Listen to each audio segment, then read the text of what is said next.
We'll get started. We'll call to order the full city council for February 5th, 2019. The clerk will call the roll and record the attendance. Anderson Burgos. Here. Bartley. Here. Bresnahan. Leahy. Present. LeBron Martinez. Here. Lisi. Here. McGee. Here. McGivern. Here. Murphy. Here. Sullivan. Here. Tallman. Here. Bacon. Here. Valentine. Here. Please stand for the Pledge of Allegiance. I pledge allegiance To the flag of the United States of America and to the republic for which it stands, one nation, under God, indivisible, with liberty and justice for all. God bless America. and the city of Hoyoke. And the City Council. Before we get started, I'd like to turn the meeting over to Councilor Lisi for a brief announcement. So I just wanted to share with everyone that our good friend and colleague, City Councilor Tim Purrington, passed away last night. He was on hospice for about 3 weeks, and he was diagnosed with brain cancer a few years ago. So he did a lot in his last few years. He got to travel quite a bit and spend time with his son. But we are sad to see him go, and can take comfort in the fact that his decline was very rapid over the weekend, and so he didn't suffer much. And I just thought we could take a moment of silence on his behalf. Ask for a moment of silence to recognize our colleague.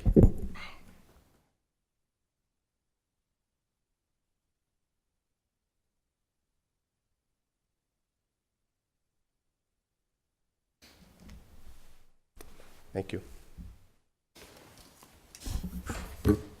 Wow. There was one item that was laid on the table, which is the minutes of the regular meeting, December 18th, and the special meeting for January 8th. Do you believe, Councilor Bacon?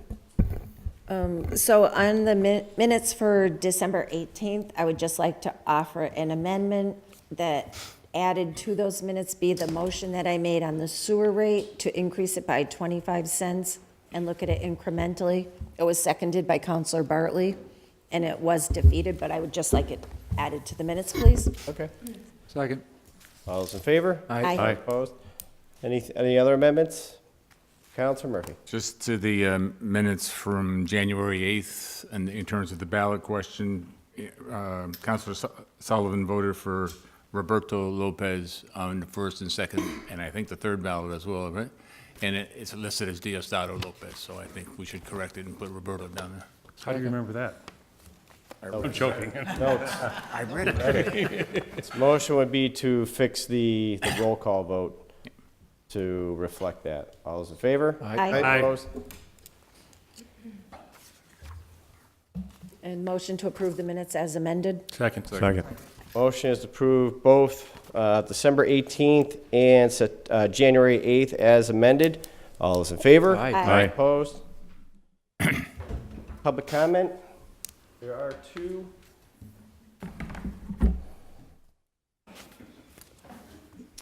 Uh, 182 Locust Street, it looks like, is it Laura? Laura, what? Laura Pipette. So thank you all for Is that just tap, there's a button, yeah. this one. I Perfect, think I got thank it. you. Okay. Can everyone hear me? Great. Thank you. So thank you all for being here this evening and allowing me to speak. So HG&E currently, I'm sorry. I'm here today to advocate for a proposed ballot question. The purpose of this ballot question is to demonstrate interest in a partial or gradual rollout of fiber optic internet to residential customers in Holyoke.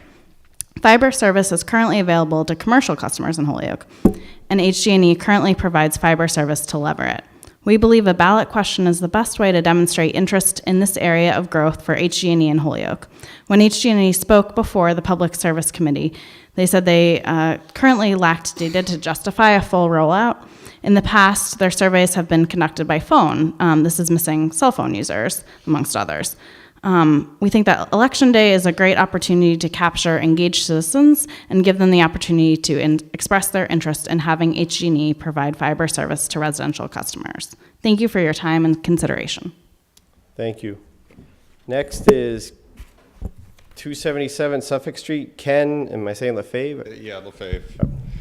Basically, to echo the same thing as the previous speaker, just wanted to say that to the effect of that this question that we've put forward is sort of to gauge the interest of the public, just because there's only so many past studies that have been done with very small sample sizes. We feel the electorate would be a good survey just for general interest in at least conducting a partial rollout feasibility study.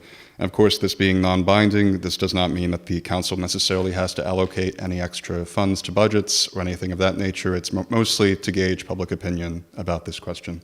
Thank you. Thank you. And the last speaker is Helene Florio.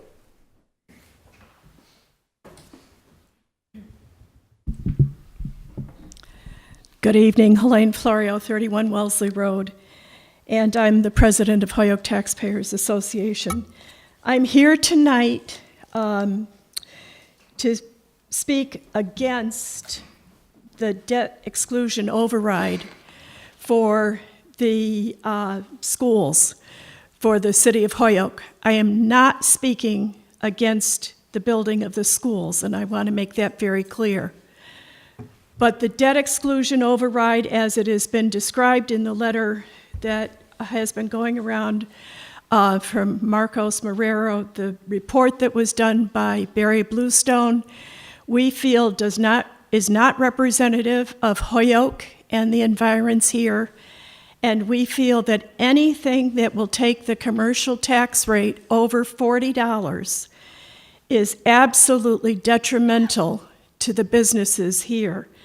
It is over $40 now when you add the CPA into it. We hope that there is a way that people can work together. If half of it had to be through bonding, if half of it had to come out of the city budget, it needs to be a lot more thinking, a lot more dotting of the I's and crossing of the T's and looking at the numbers and really putting it together to work within the budget that is available now and available going forward with the new funds that will be coming in. The values in the city have gone up. I think that a lot of work has to be done on this and a lot more research before any decision on this is made. But Holyoke Taxpayers is adamantly opposed to anything that will take that commercial tax rate over $40. And I hope you will seriously consider that as you're making your determinations and how you want to go forth with this. The other thing I want to suggest is that the community has contacted Barry Bluestone. He is not at all from this area, and we feel that the letter he has written is definitely not representative of what is our city, the city of Holyoke. We do feel that there are people at the Donahue Institute in Amherst at UMass that can be contacted, and that and we will actually be doing some contact with them ourselves. And we feel that there is far more of true knowledge of the community of Holyoke in doing that. So I just offer that as a suggestion. I don't want to be taken as negative, but we have to work to keep the businesses that we have and to encourage new growth.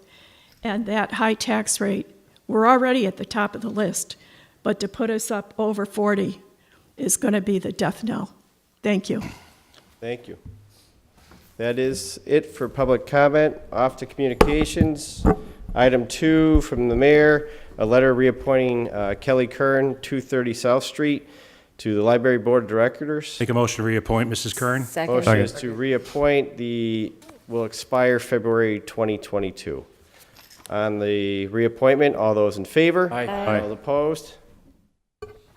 Item 3, from the Assistant City Solicitor, collective bargaining agreement for Local 1459. Make a motion to send to Finance Committee. Motion is to send to Second. Finance. All those in favor? Aye. All opposed? Item 4 is the minutes of January 15th from the City Clerk. Make a motion to receive, and exactly what is MMC? That's her new title. Come on. You've asked that last time. It's been there for a while. It's a title that. Sorry, what is it? Credentials. Like she's a doctor. Doctor? Doctor. All right, so motion is to receive. All those in favor? All opposed? 5 is from Alicia Zoller, which is the fiscal year 2019 Community Development Block Grant. Motion to receive and send to DGNR. Second. Motion to receive and send to DGNR. All those in favor? Aye. All opposed? 6 is Massachusetts School Building Authority, letter regarding the third amendment to the feasibility study. I do believe everyone received this in an email. Receive. Motion would be to send to, Copy to finance? Finance. copy to finance. I just asked a question on that. Sure, Counselor Murphy. Just as I got this, I was pretty, we're not talking about doing a specific project at Lawrence School, right? This is, I'm assuming, related to the Chestnut Street and the potential of the second school, Yeah, that's, and not Lawrence School, okay. But I got it. and I think the thought- Chestnut Street project is considered to the be Lawrence School, a, because, a new Lawrence school. right. Ah, okay. So to copy to finance, all those in favor? Aye. Opposed? 7 is a petition with regards to a non-binding ballot question with regards to the fiber optics. Motion be to send to Charter and Rules. Yeah, second. All those in favor? Aye. Opposed? Mr. President, just a point, who's our Charter and Rules Chairman? Person? I've asked everyone here if anyone wanted to volunteer. No one has as of yet, so Make a motion to appoint David Bartley. I have, Listen, I'll do it. I really don't, I didn't know you asked, I knew you asked me. I asked it. I don't Asked at a recall it. meeting. And I did, in fairness, there are people here who are already chairs, and I was looking to see if anyone else wanted for the chair. But I can, I would certainly be willing to do it for the year. all right, so we have one There you go. volunteer. All right. Okay. Sounds good. All right, so we'll get back to people on that. And I did point Counselor Murphy to cover what Nelson was doing, which was DGNR in ordinance. So with that, we'll just. President, I that's- think we yeah. should give Councilor Murphy a grace period to look at the jacket first. Do you still have, do you still have it? Where is it? Yeah, we're still looking for it. Joe, I think it was last open when he was on the board. All right, so with that, 8 is the minutes of the meeting for the Fire Commission. Motion received. Receive. Is received. All those in favor? Aye. All opposed? 9 is the minutes of the Thomas J. Motion to O'Connor. receive and send a copy to finance. Motion is receive and refer to finance. All those in favor? Aye. Opposed? Petitions. 10 is a petition for a vendor license on Hamden and Chestnut Street. Receive and send to Is an ordinance. Ordinance, all those in favor? Aye. All opposed? 11 is a petition for the United Tractor Trailer That ordinance? for temporary storage units, so that'd be ordinance. Me or you? So all those in favor? All Aye. opposed to ordinance? President's report, we'll make it quick. The Hoyoke Taxpayers Association, we've all received emails for February 21st. They're having a luncheon, I think it's at Gary Rome's, correct? Justin says yes. Can you repeat the date? February 21st at 11:30. Everyone, I did check, everyone's name was on the emails, but just giving it as a reminder. Thank you. And I do believe you have to respond to them. It's a lunch you have to pay Taxpayers' luncheon. $16. AIM? Insurance, See, Okay. I'm sorry. $750 on each individual that works in the business. So it's a training luncheon up at Gary Rome, Hoyoke Taxpayer Association. You can always reach out to Lane Florio. All right. That's all the announcements I have. Anyone else? With that, on to reports of committees. There was no ordinance. Finance, 13A. Actually, could I just go back to the president's report for a quick second? No. Under, if we- Yes, you can, Counselor. Thank you. Go ahead. I'm not sure if I could go through the chair and Councilor Elise. Do you know when I think we as a body, for the flower fund should send flowers. Mm-hmm. Do you know when the service is? So the family hasn't made any arrangements yet, and I think that, as far as I understand, they're leaning towards something small and private, and yet doing something that would be more of a memorial or a life celebration with the community later on. So yes, I think we should send some flowers. That would be nice. I should note while we're talking about this again, Councilor Purrington served this board between 2008 and 2012. He served 2 terms as a Ward 4 councilor. And then after he left public office as a city councilor, he served several years on the board of the Housing Authority. All right, so I'm sorry for going back to that. No, we'll definitely get something to him. It's a good point, and we always go to Councilor McGivern to get those in. And once you do get the details, please let Councilor McGivern know. We'll get that off to him. You have the checkbook, Joe. I got the checkbook. I'll be glad to pay the bill, but if anybody else wants to do some work, that's okay too. Joe, that now you're just out of order. I knew we made a mistake. We gave you the gavel. You do so good at it. But yeah, once you get it, Councilor Lisi, that'd be greatly Be happy to. appreciated. Thank you. Thank you. Thanks for the suggestion. 13A is Committee on Finance is referred $218.40 for Office of the Mayor dues and subscriptions. It's prior year bill coming in late and Make a being motion. Take a paid. motion to Approve. receive. I'm sorry, go ahead. Go ahead. That's all right. No, Pass the go- first reading. Motion is receive, adopt, pass first reading. Under discussion, Councilor McGivern. This is a request from the mayor's office to pay a bill from last year with this year's monies. The understanding we were told at the meeting last week was it's the dues and subscriptions for the Daily Republican, not the Sunday, just the Daily. So motion, if there's no discussion, motion is passed first reading. All those in favor? Aye. All those opposed? Motion to pass the second reading. Motion is passed the second Second. reading. Clerk will call the roll. For alphabetical order, Anderson Burgos was pulled first. So she'll call the roll. If you vote yes, you're voting for the payment of the bill. Anderson Burgos, Yes. Bartley, Yes. Leahy, Yes. LeBron Martinez, Yes. Lisi, Yes. McGee, Yes. McGivern, Yes. Murphy, Sullivan, Yes. Tallman, Yes. Bacon, Yes. Valentine. Yes. Unanimous vote. With your vote, you approve the payment of the bill. President, we could suspend the rules to take 3 items together. That would be 13B, 13C, and 13G. Second. Motion is suspend rules, take up B, C, and G. All those in favor? Aye. All those opposed? 13B is a request for $8,487 from free cash to pay several areas. 13C is from free cash, $40,207 to pay assessor, auditor, other areas as well. And G is the Committee on Finance referred an order for a memorandum of agreement between the NAGE R1 180 clerical union. Recommend that that was complied with. So it's the memorandum and then the passing of the free cash to then fill or pay for those positions. Under discussion, Councilor McGivern. Thank you, Mr. President. The 13B and 13C are financial transfers that would pay for the memorandum. As always, just a note that we do not negotiate contracts. We cannot amend negotiated contracts. However, contracts need our approval by our vote on the appropriation necessary. Currently, it would be the appropriation that would take care both of the year that we're in and retroactive to whatever the contract, whatever period the contract covers.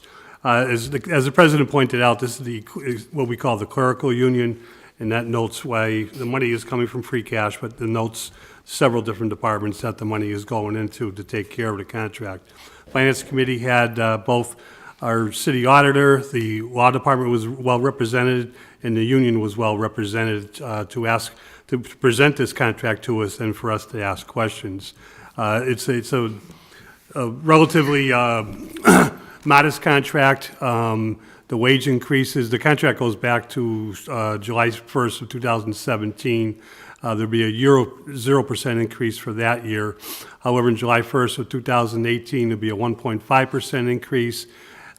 This past January 1st, 2019, a 1% increase. We will be taking care of both of those increases with these transfers, along with any retroactive money that is due. And the future impact would be a 2% increase starting in July of 2019, which will be found in next year's fiscal budget. The committee did review the entire contract after asking several questions. All our questions were answered, and we did recommend 5-0 to approve the transfers, would essentially verify the contract itself. Anyone else? Motion is to pass the first reading on all, or actually the two, because they're financial transfers. All those in favor? Aye. All those opposed? Motion to pass the second reading? Motion is to pass the second reading. If you vote yes, you're voting for passing 13B and C, which is the transfers for free cash. Anderson Burgos? Yes. Bartley? Yes. Leahy? Yes. LeBron Martinez? Yes. Lisi? Yes. McGee? Yes. McGivern? Yes. Murphy? Yes. Sullivan? Yes. Tallman? Yes. Bacon? Yes. Valentine? Yes. Unanimous vote. With your vote, you approve 13B and C. I just say that with regards to 13G, it would be a motion that it's been complied with. Yes, Mr. President, thank you. So motion that 13G has been complied with. All those in favor? Aye. All those opposed? Mr. President, although no one asked, with these two passages this evening, the balance of free cash will be approximately $123,500. The auditor did tell us that these monies were for the contract, but she also told us that there's been a small good adjustment to the free cash where an additional, I think it was about $20,000 was added or found in the favor of free cash. Thank you. 13D is the Committee on Finance has referred an order that we hereby accept the provisions of the 2019 Shannon Grant. Make a motion to receive, pass the first reading. Motion is to receive, adopt, pass first reading. Under discussion, Councilor McGivern. Thank you. Very quickly, it's an annual grant. I think most people are familiar with it, but it's a grant that goes a long way. We have before us John Hart from the police department. Sergeant Hart does a lot with the grant works and a lot with the oversight of the grant works through the police department. The Shannon Grant does come in a form where the city is the go-between for us, the city of Chicopee, and several agencies within the city, within our city itself. And he divided the money appropriately and how it goes. And what we're looking at is a total grant of $434,981.74. Some of the communities some of the agencies that are taking the bulk of it is the city of Holyoke, is the Boys and Girls Club. As we know, last year we had a good discussion with the director, Eileen Kavanaugh, and she has a lot of oversight on the monies that are given out to not just the Boys and Girls Club, but also to the several other agencies within the city itself. The grant is divided with a 50-50 split, except that the police department itself gets administrative monies for their oversight of the budget itself. Statistics are turned into to Eileen. Statistics are also turned into Sergeant Hart, and they do their best to keep an eye up on how the money is being spent. Noted, as we have noted in past years, although this far outweighs any negative part of accepting a grant like this, that there is some responsibility when the state decides to fund. This is actually, I think, begins with federal dollars through the state, then it's funneled through the city of Holyoke, and then it's funneled out into the communities, not just our own community. But we make that point each year, and I know that everybody does their best efforts to monitor both how this money is spent and that it is spent appropriately. Our recommendation is once again to receive the monies and to allow them to spend it as been declared and as is allowed. Councilor Leahy. Yes, thank you. I do want to make it known that I am on the board for many years of the Boys and Girls Club, and they are a big receiver of this. However, I get not only do I get financial gain, it costs me money to be on this board. So I will be voting in favor of this tonight. Councilor I would Martinez. also have to abstain because my organization received money from it. Okay, so Councilor Bernard Martinez will abstain. Anyone else? All right, so the motion is to pass the first reading. All those in favor? Aye. Aye. All opposed? Motion to pass the second reading? Motion will be to pass the second reading. Clerk will call a roll. If you're voting yes, you're voting for the grant. Anderson Burgos? Yes. Bartley? Yes. Leahy? Yes. LeBrun Martinez? Abstain. Abstain. Lisi? Yes. McGee? Yes. McGivern? Yes. Murphy? Yes. Sullivan? Yes. Tallman? Yes. Bacon? Yes. Valentine? Yes. 11 yeas, 1 abstain. With your vote, you approve the grant.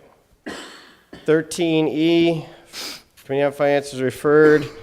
The SAFE grant, hereby authorize establishment of a fund for the acceptance, and it was recommended that be adopted. Motion to receive and adopt, pass the first reading because we're appropriating money. Second. Just receive, adopt, pass first reading. Councilor McGivern.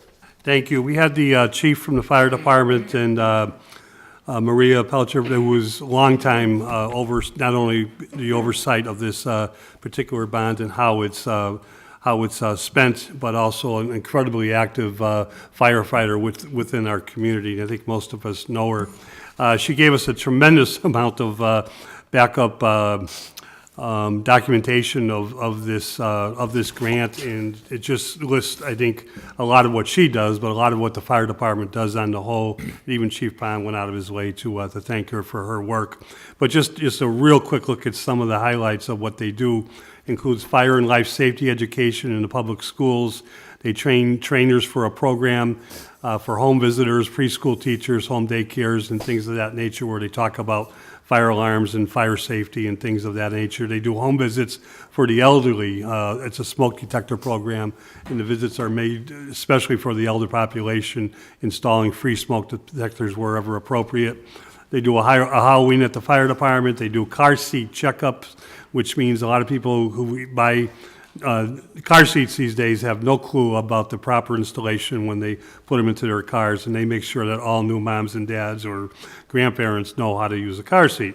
Bicycle safety at the villages, kids kite fly program, get together, fire prevention week, and this goes on and on. We think it's money that is not only well spent over each year, but we like to congratulate the fire department for getting the grant and for using it in such a very positive way. Our recommendation is to adopt and receive.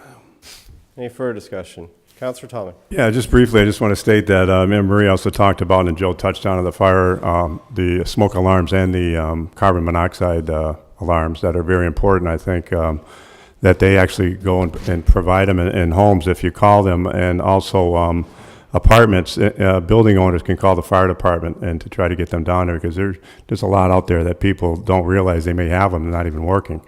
And the average alarm, I think, lasts about 10 years. So if anybody is in a need, especially this time of year when the weather is colder and you hear a lot of the fires, that smoke alarms and carbon monoxide detectors really save lives. So give them a call. She really emphasized that at our meeting. Yeah, just one point on that to really be clear for people at home. Call the fire department, set up an appointment, it's free. They're gonna come into your house and put in smoke detectors and carbon monoxide for you. That's what this grant is also helping to do, so please, it's one of those things where we learn about it, it's not advertised well, so we're just gonna keep battering it. If you're at home, you're hearing this, call the fire department, it's a free service. Get your house inspected and get new fire alarm equipment to make sure you're safe. Councilor Bartley. Yeah, just through the chair to the chairman. I wasn't able to attend the meeting last week, Joe. I just wasn't clear on why are they.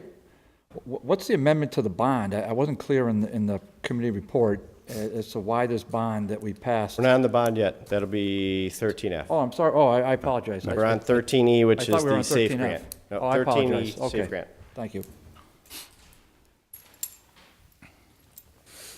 All right, so pass the first reading.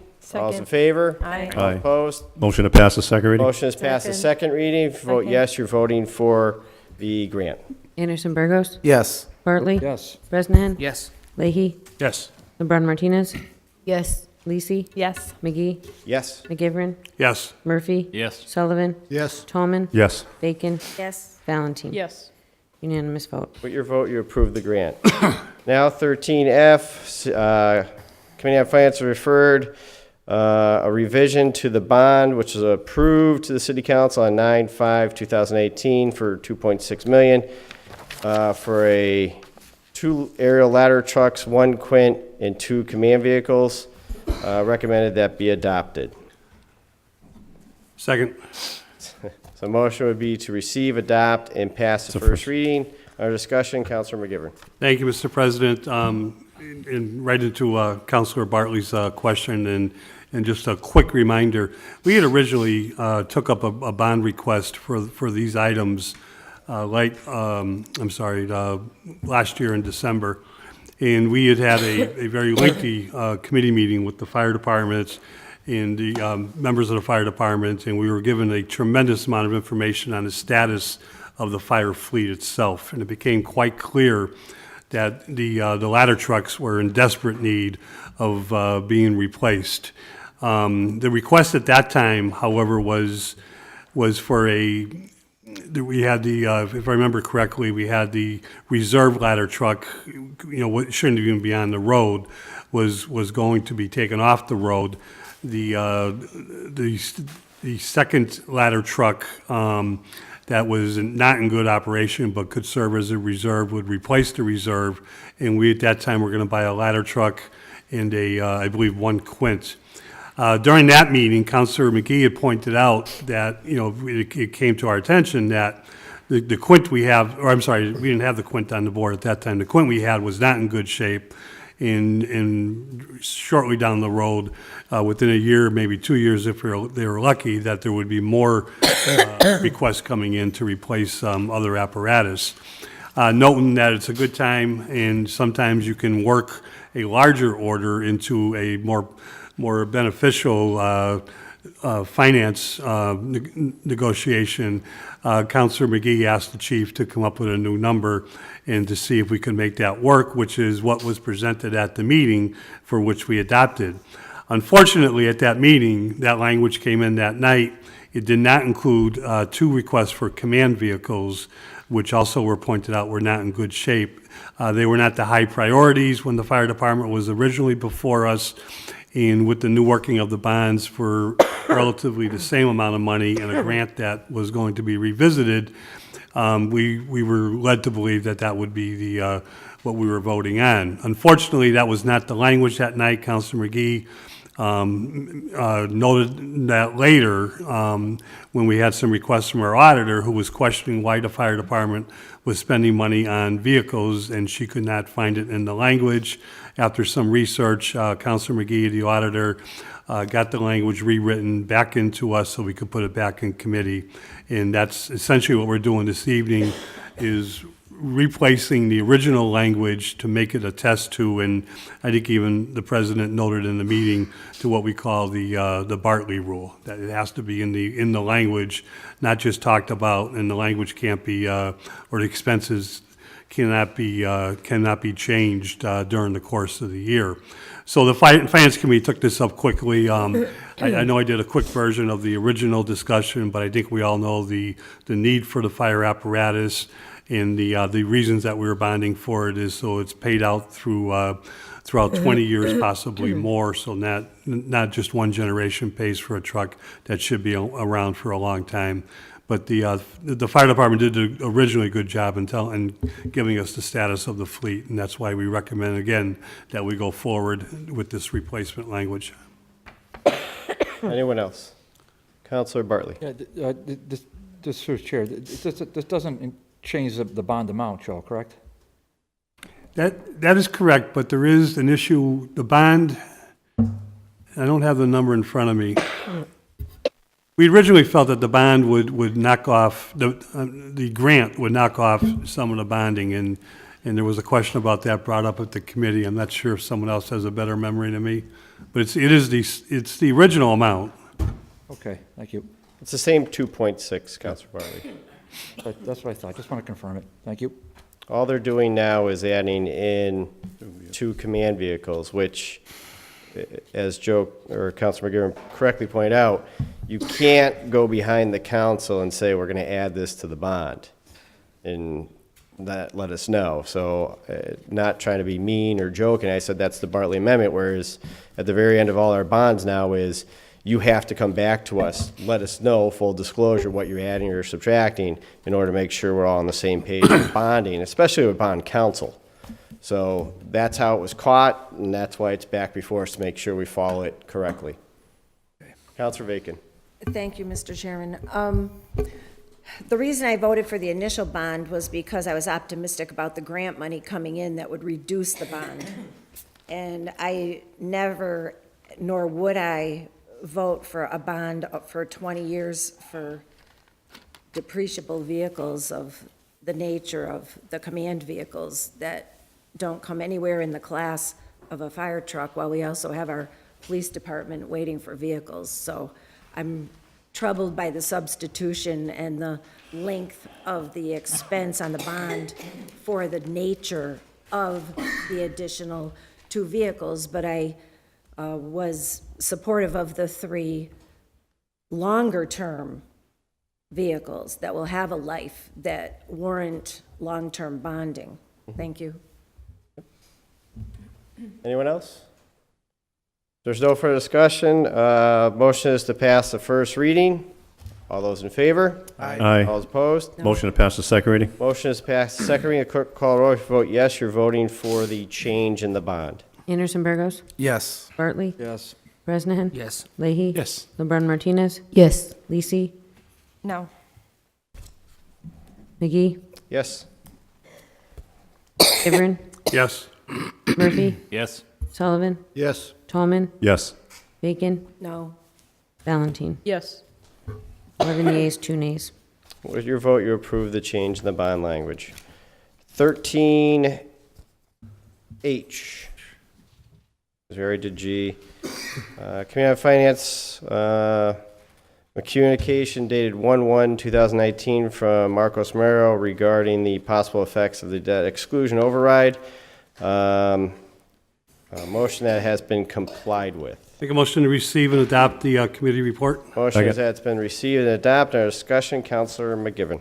Thank you. I just have to note, and I hope that we didn't cause any confusion with DGR, who had the order on their agenda, which was where the order was sent to, in terms of taking this discussion up.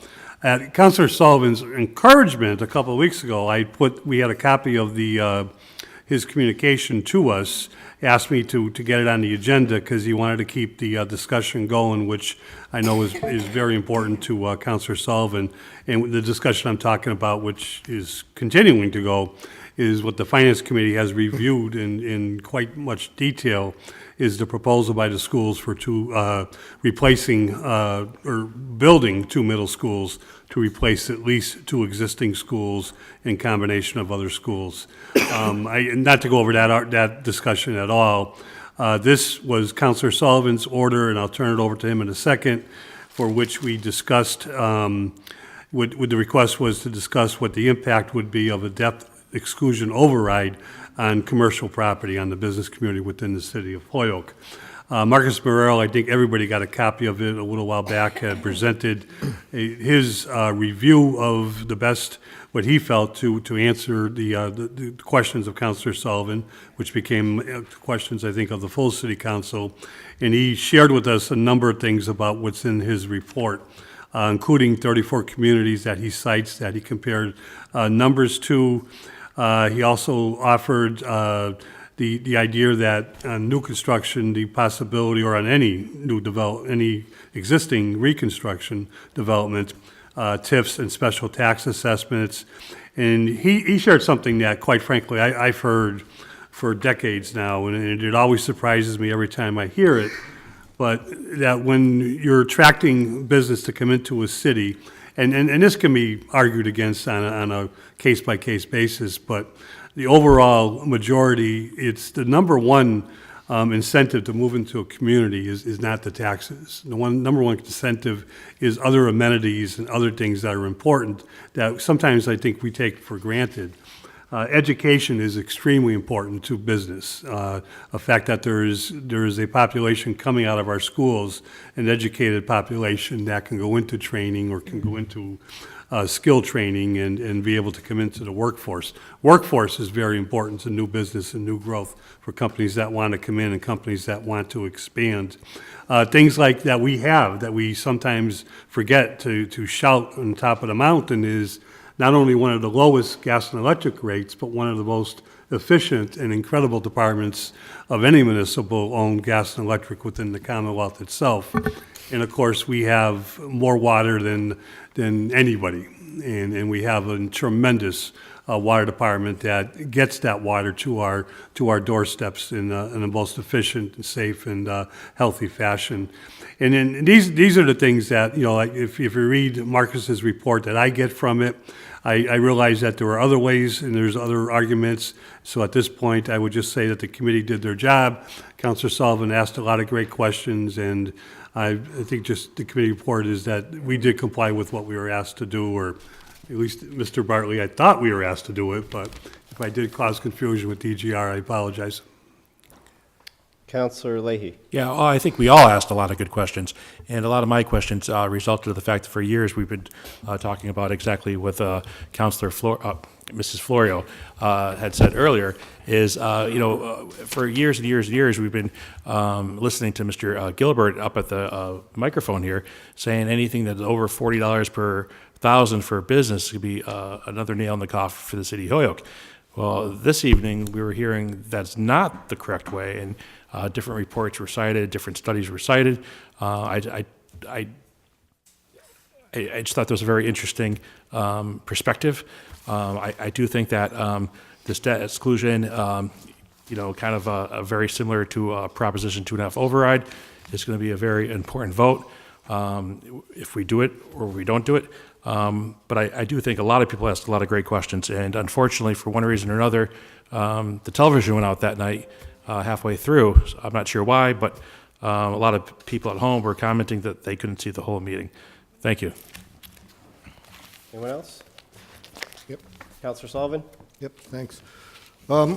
Just as far as the letter we received and addressing the question of its impact on the business community.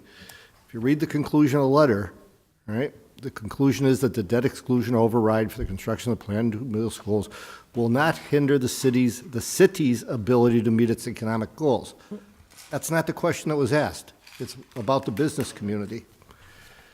A lot of the research cited this Barry Bluestone, and I've done a little more research, and the whole concept of a middle tax base of $1.20 a square foot, based on what the businesses are paying by the square foot of business space available in Holyoke, is just a typically flawed Cambridge-style PhD piece of economic research.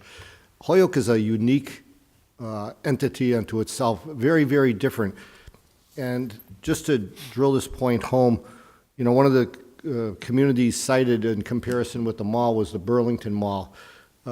Burlington, there's another way to look at things, and if you go to an alternative site called ClearGov, there's an interesting statistic out there about demographics. Now, the demographic says Holyoke has a population of 40,000, right? That's a nighttime population. The daytime population of Holyoke is 48,000. That's the number of people that come into Holyoke to work every day.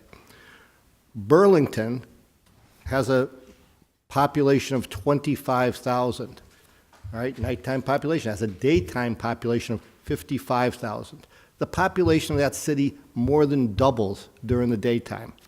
So they're talking about its impact on the mall, not to mention that mall can draw on a demographic of almost a million people, and is at the intersection of two highways, 128 and 93 down there. I don't know if the rest of you are familiar with that area, but the traffic off of 91 and Route 90 pales compared to the traffic there every day. It's probably more traffic just between 6 and 7 in the morning than we get here all day.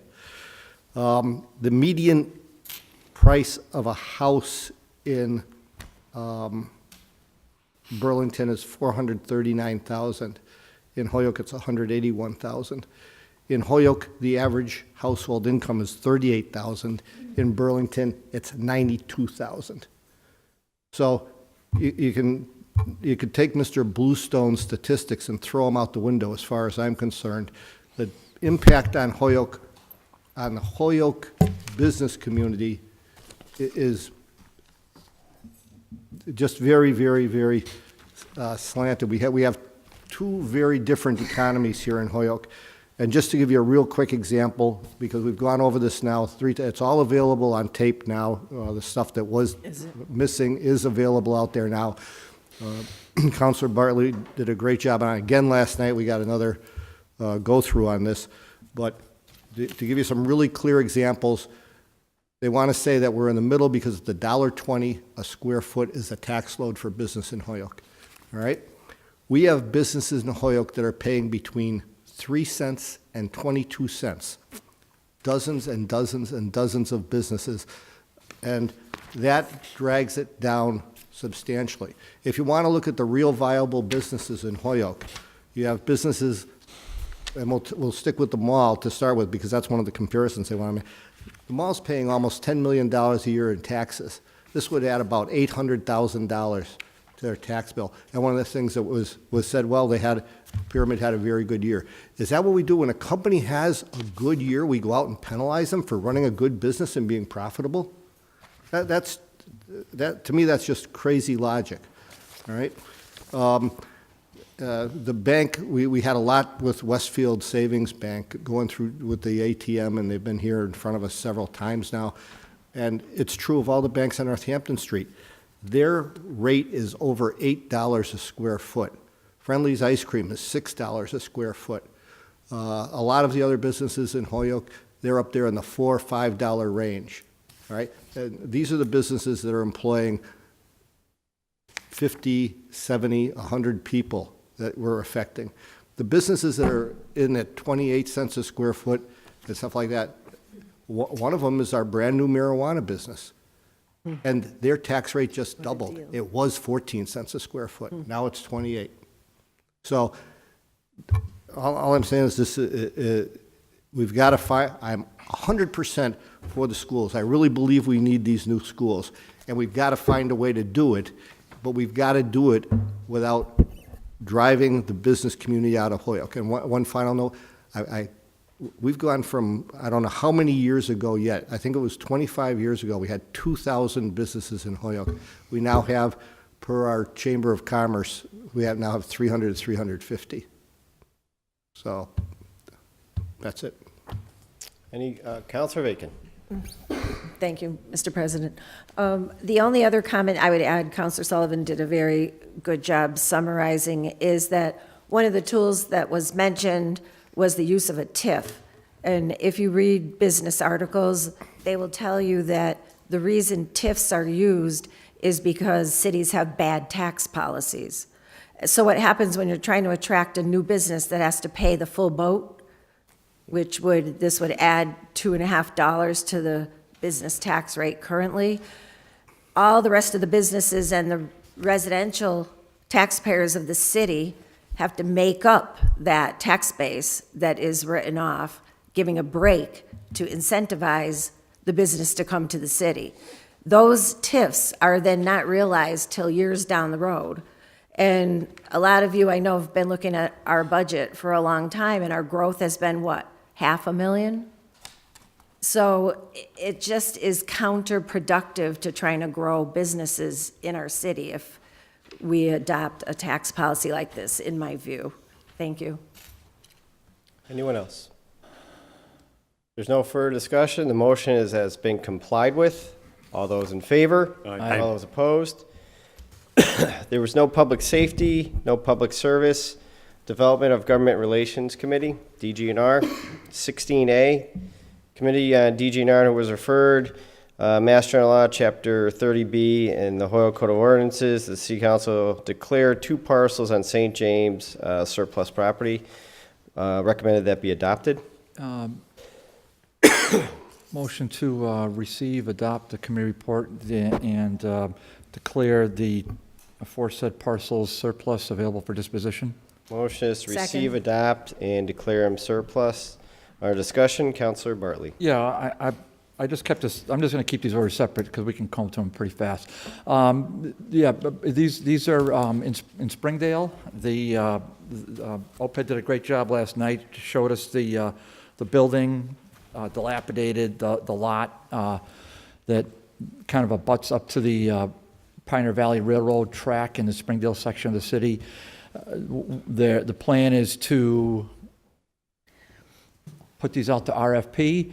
As most of us know, but it's always good to remind ourselves that declare surplus requires a 2/3 vote of the city council. That's all we're doing. We're just saying that we want the city to market these properties that are left dormant on the tax roll. And when the city comes back to us with a buyer and they indicate they're going to do that through the request for proposal process, we will have a second chance to vote on it. At that time, when we dispose of the property, the city council would have to take a vote and the majority would rule. But to me, this is a no-brainer. We don't want to be holding properties. It's the last thing municipality wants to do. We want to get things on the tax roll. Thank you. Any further, Counselor Murphy? Yeah, I certainly agree. I took a drive up there just to take a look at the property. It's in deplorable condition, and it's right on the bank going up to the railroad. So, I mean, clearly, we need to do some marketing if we're going to get this out there. But it's certainly not an asset to the neighborhood right now, and it is bringing down the neighborhood. But can I just ask one other question? Because we're doing 16D instead of 16A? Is that? This is 16A, and then we're going down to 16D. This is James. Because I had six. Is it a different agenda than I had? Updated. 16A is James. Oh, and I gave it to the citizens. Okay, thank you. All right, so 16A, because some people have a different agenda, they don't have the revised. This is 2 James Street. Yeah, 2 James and then the abutting lot, Mr. President. So it's two properties.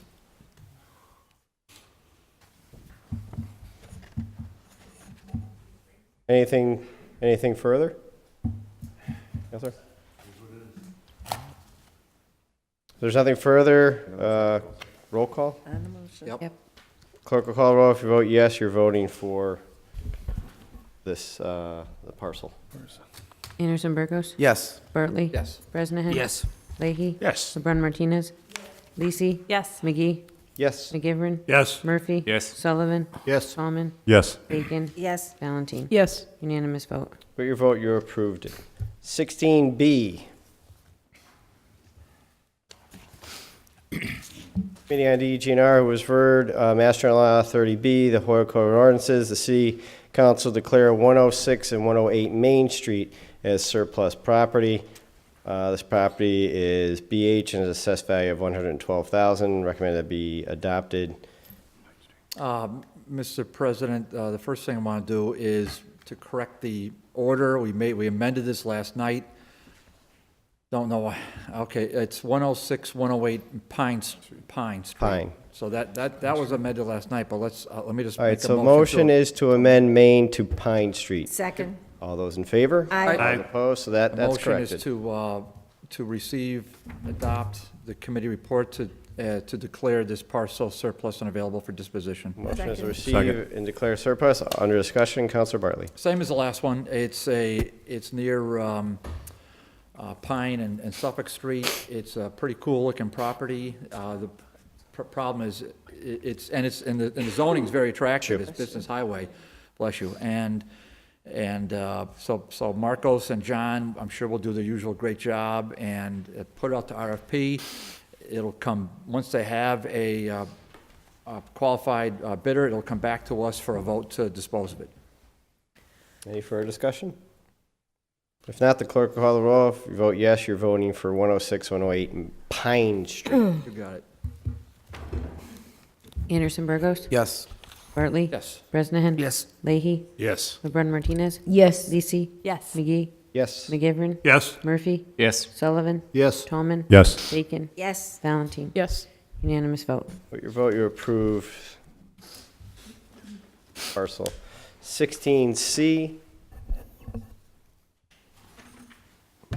Committee on DGR was referred in order that the City Council approve a set of license agreement between Action Ambulance and the City of Holyoke for use of garage facilities at the Holyoke Fire Stations 1, 3, and 5 in the former 490 South Street. Draft language is attached. Recommended that be adopted. Motions to receive and adopt the committee report and to grant the license for the vendor to use space in the aforesaid buildings. Second. Motion to receive, adopt. Under discussion, Counselor Bartley. We're just going to give the abridged version. This had a long torture history, but we went over it last night in excruciating detail. I don't think there's any reason to, I mean, those of us who are there heard it. If you want, we can watch the tape and get entertained for 20 minutes. But right now we have a contract that was, I think, dated May of 2017. It was signed in July of 18. It was supposed to go before us for a vote. And this is just a good point, especially from my good friend, the Ward 6 councilor. And I'll happily send the memo. So we passed ordinance in September of 2016, or February 2016, to any licenses that come before us need to have a city council vote. And a license is just another fancy term for a lease. That's all it is. We passed on February 16th over mayoral veto. And this is an important point. Around September of 16, somehow that ordinance got deleted from the city ordinance book.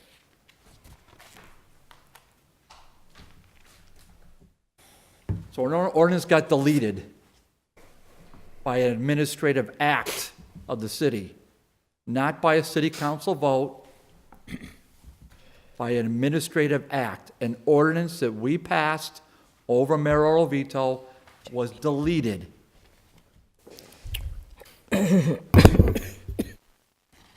Fast forward to this contract, without that license requiring city council approval, they went ahead and started to initiate a contract. Fast forward again to August of 2018, the former city solicitor said in a memo, not to me, and a memo to the chief of the fire department, I reviewed this. We made a mistake. An inadvertent error, he said. There was no intention by the city council, there was no vote taken by the city council to delete its ordinance, a law. This is an incredible thing that happened, and this is not the first time. It's the third time a change was made in an ordinance, which is a law, not by the city council, but by an administrative act. Okay, point driven. However, the bottom line is the bottom line. The contract, I think, was a fair one for the vendor.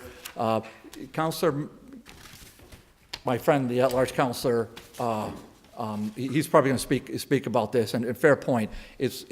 We're going to put it into a revolving fund. Now that's getting into really getting into the weeds, and I'm going to let the at-large counselor go into that as whether or not that belongs in a revolving fund. My opinion. This is a closed case, but the chief says, put it into the revolving fund because we need the money, because we need to repair, especially stations 3 and 6. So Northampton Street and Homestead Ave. Really tough shape. And these monies, Councilor Murphy did some math real quick, is about $79,000, $80,000. Just so you know, the vendor's been in there since May, has not paid a penny. So and I'm not sure if it's clear on this, Mr. President, let me just reread this, because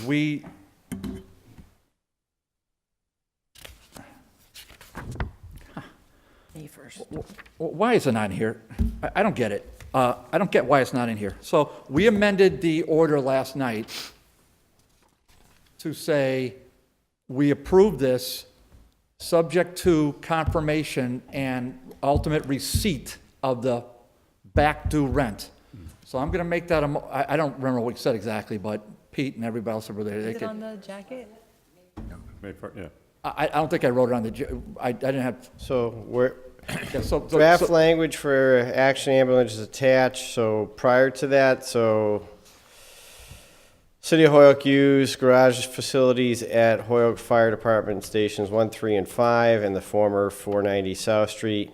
Draft language for action ambulance attached and will be distributed to all city councilors. Have recommended the same and recommended that the order be adopted. As amended. Amended. And the amendment, we voted on, and the amendment was as follows, that it's confirmation that the city receive all rent monies due pursuant to the contract. So from May 1, 2017 through the, term. And by the way, the contract expires May 1st of 2019. So we're It's conditional, not confirmation. It's conditional? Yeah, did I say it wrong? So Yeah, it'd whatever. be conditional. It's just, so the. So May 2017 to Yes, that the present. city receives all its rent monies. All monies, yeah. That's the way we amended this license.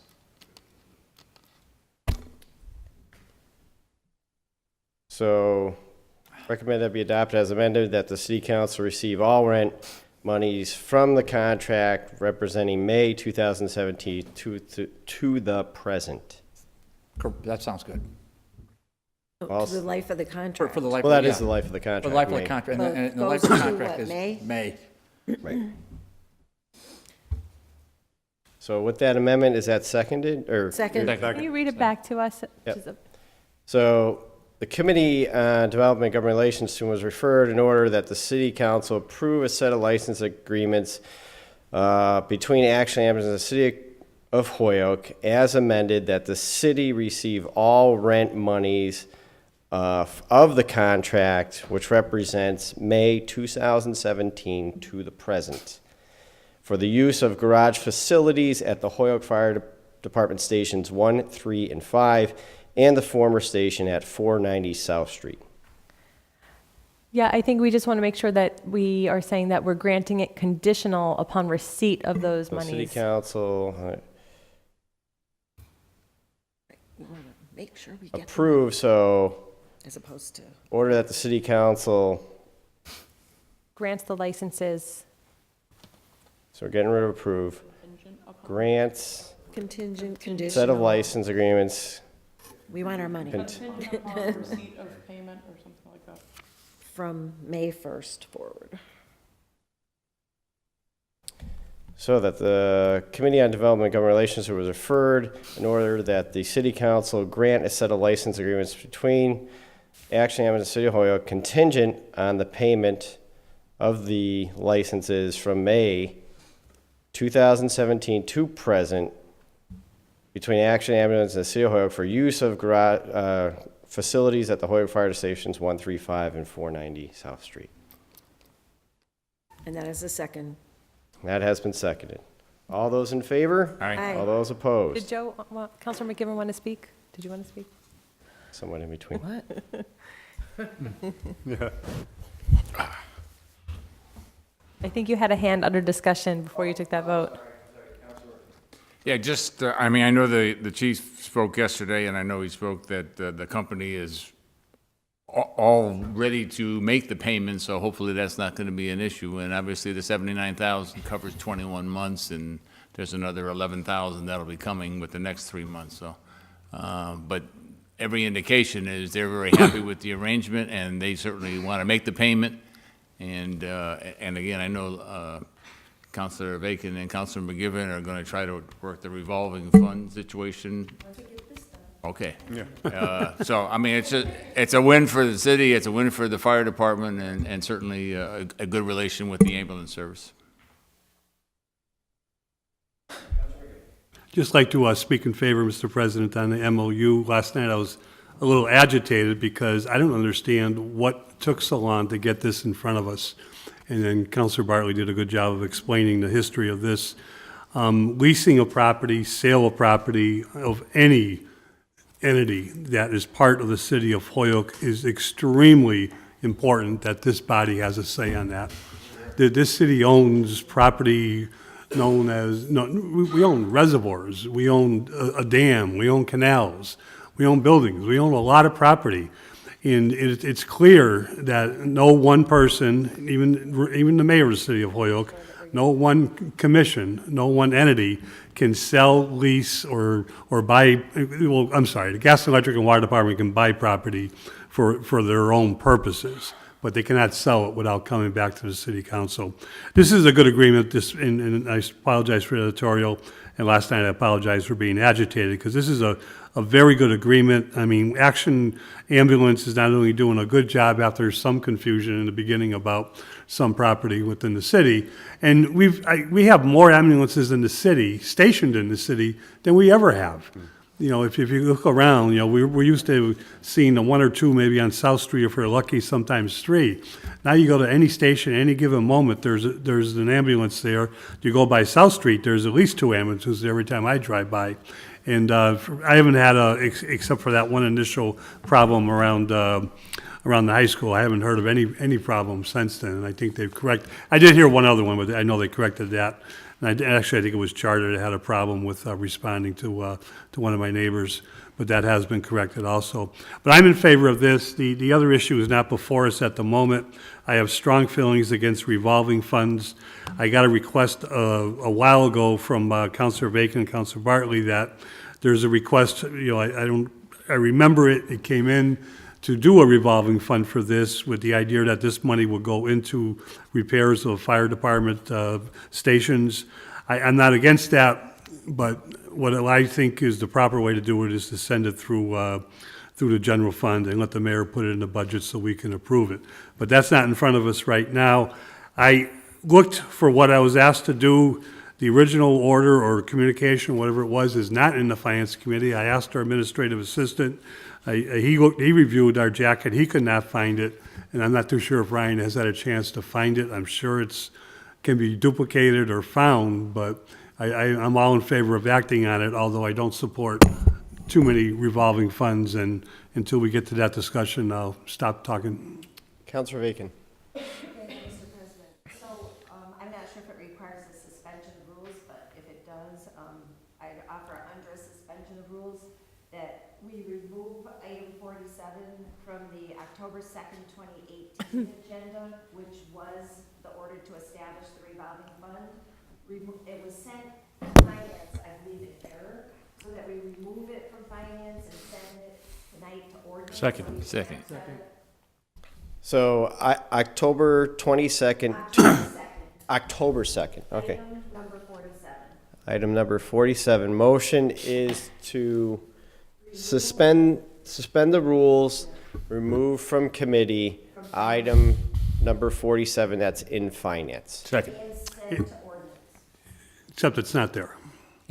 Well, we always find it. It was an order that was filed. It just, for some reason, it's there. It was filed and received in the clerk's office, so it has a number to it. So it is to take 47, the October 2nd meeting, 2018, item number 47 from finance. It was seconded. All those in favor? Aye. All those opposed? Now that we have it, please read it. Please read it so we know what it is. I'd like to have a copy of this if we're voting on it this evening. No, we're not voting on it this evening. We're sending it to Okay. ordinance. No, we're not voting on it tonight, no. Didn't I give you a copy last night? Yeah, last night. Didn't I give you a copy? I thought that was the MOU you gave me. No, I gave you the I don't have an ordinance, exact copy the of draft the language. order, but I have a copy of the draft language. Okay. That's fine. Well, it's going to be a committee. We can get a copy Councilor of it. Bacon, Oh, Councilor Bacon I'm sorry, has my it. mic isn't on. I'm sorry. Councilor Bacon has it. So the legal language establishes a fund The purpose of the fund is that the Holyoke Fire Chief may incur liabilities against and spend monies from the fire department station's revolving fund for the specific and sole purpose of making necessary building repairs and maintenance at fire department stations throughout the city. The limit on the total amount which may be expended from the fund during the fiscal year shall be the lesser of actual receipts collected during the fiscal year. All right, So that is the purpose of the establishment of the So revolving fund. taking that and sending it to ordinance. Correct. That's my motion. All those in favor? Aye. Aye. All opposed? So that is done. Okay. Thank you. We're now back to 16C, which was amended. That was approved, the amendment. So now it would be to receive and adopt 16C as amended Yeah, grant the license. and grant the license with Action Ambulance in the city of Hoyoke. Correct? Yes. Clerk will call the roll. Want a roll call on this? That's it. Sure. No problem. Clerk call the roll. Vote yes, you're voting for the license as amended. Anderson Burgos? Yes. Bartley? Yes. Bresnahan? Leahy? Yes. LeBrun Martinez? Lisi? Yes. McGee? Yes. McGivern? Yes. Murphy? Yes. Sullivan? Yes. Tolman? Yes. Bacon? Yes. Valentine? Yes. Unanimous vote. With your vote, you approve the license. 16D, Committee on DGNR was referred Master Law 30B. The City Council declared properties located at Chestnut and Elm Street as surplus. Assessed value was $29,900. Recommended that be adopted. Signed off by 3 members. Yeah, motion to receive and adopt the committee report. Motion is to receive, adopt the committee report. Or discussion, Councilor Bartley. Grams. Yeah, I voted, just for full disclosure, I voted no on this, but I'll just give the committee report. So OPED did its usual really good job on the presentation. It's, Mr.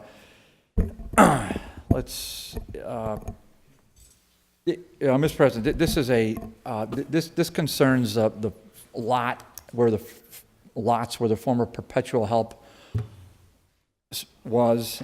So it's and we probably should take it up with 16E, but we can, we'll take that up in a minute.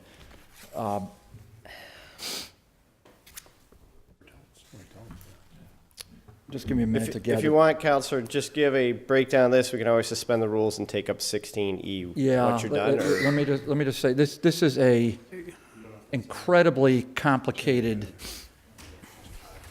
transaction.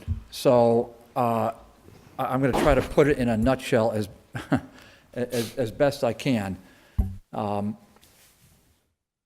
by the way, Madam Clerk, did you happen to get that email I sent to you? Let me ask him.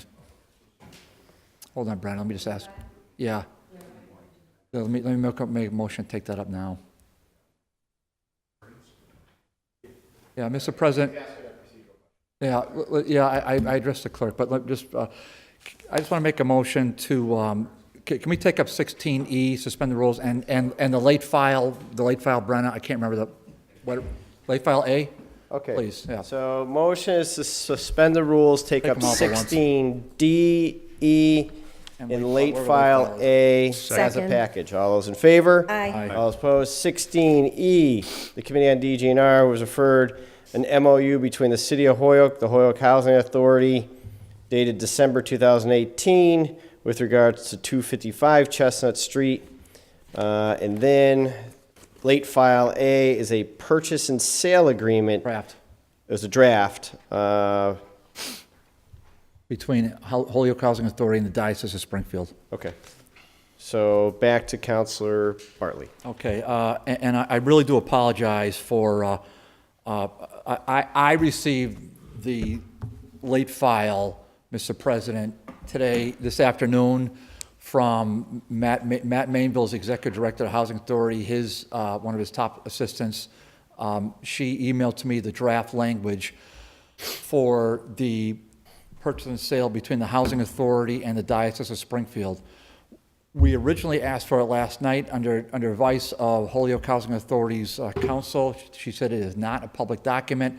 Apparently, there was a change of heart, and they've now made that a public document because they sent it to not just me, they sent it to the city council president and also one of the at-large councilors. So it's no longer It's no longer a private document.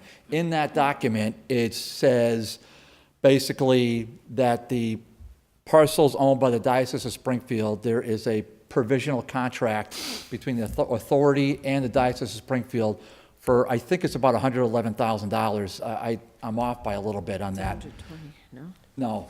No, that's not 120. So that contract is for $111,000 between the authority and the Diocese of Springfield.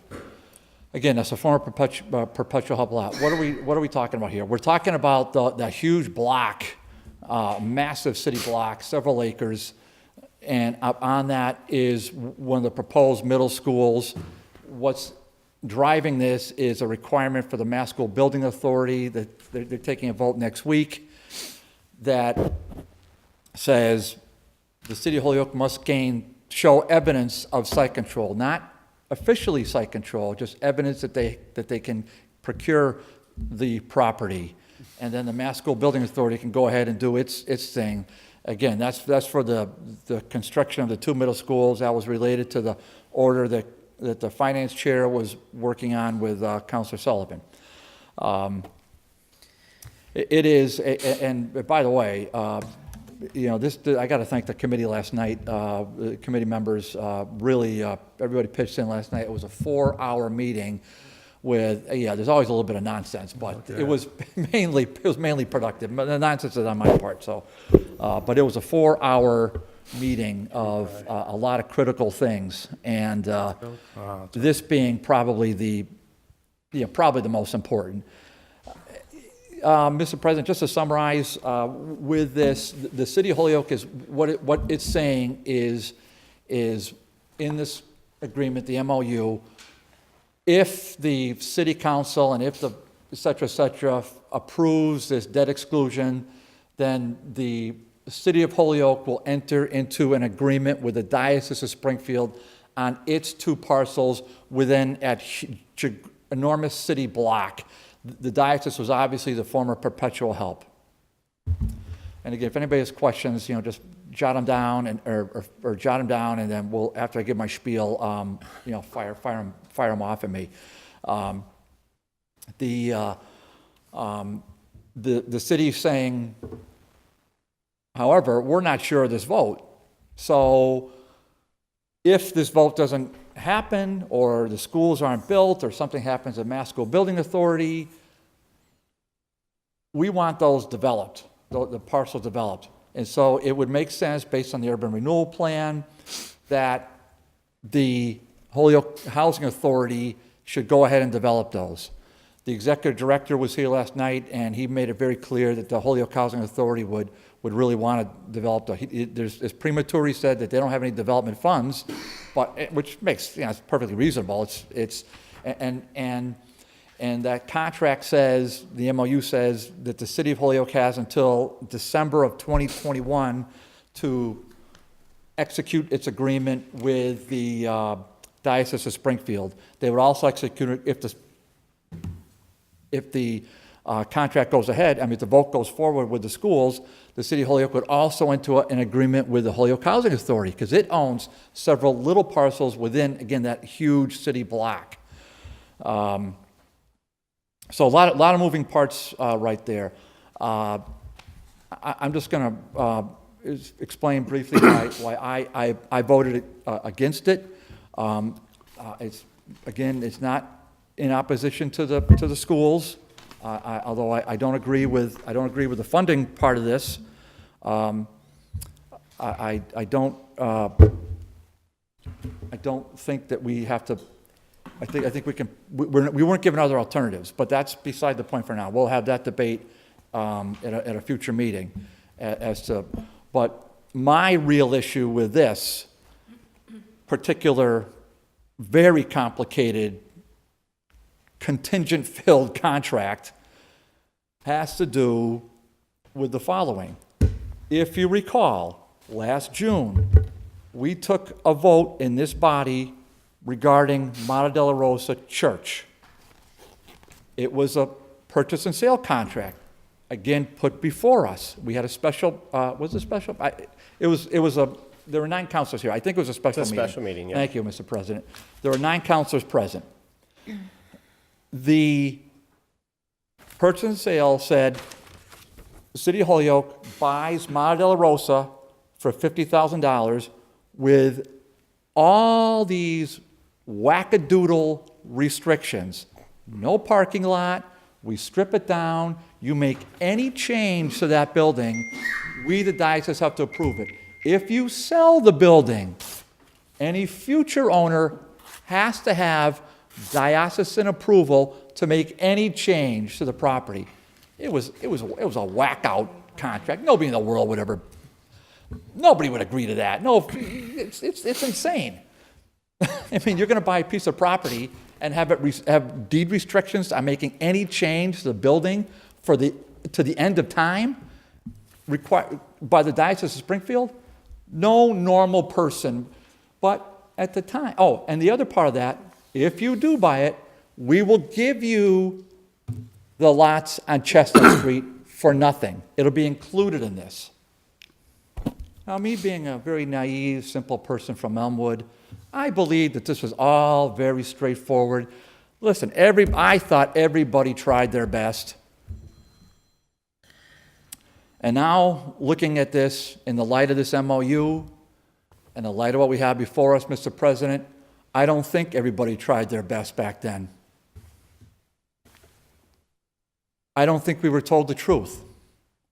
I don't think anybody supporting Mar de la Rosa Church was told the truth. That contract was never, Mr. President, about Mar de la Rosa Church. Nobody could be that foolish to put together a contract like that.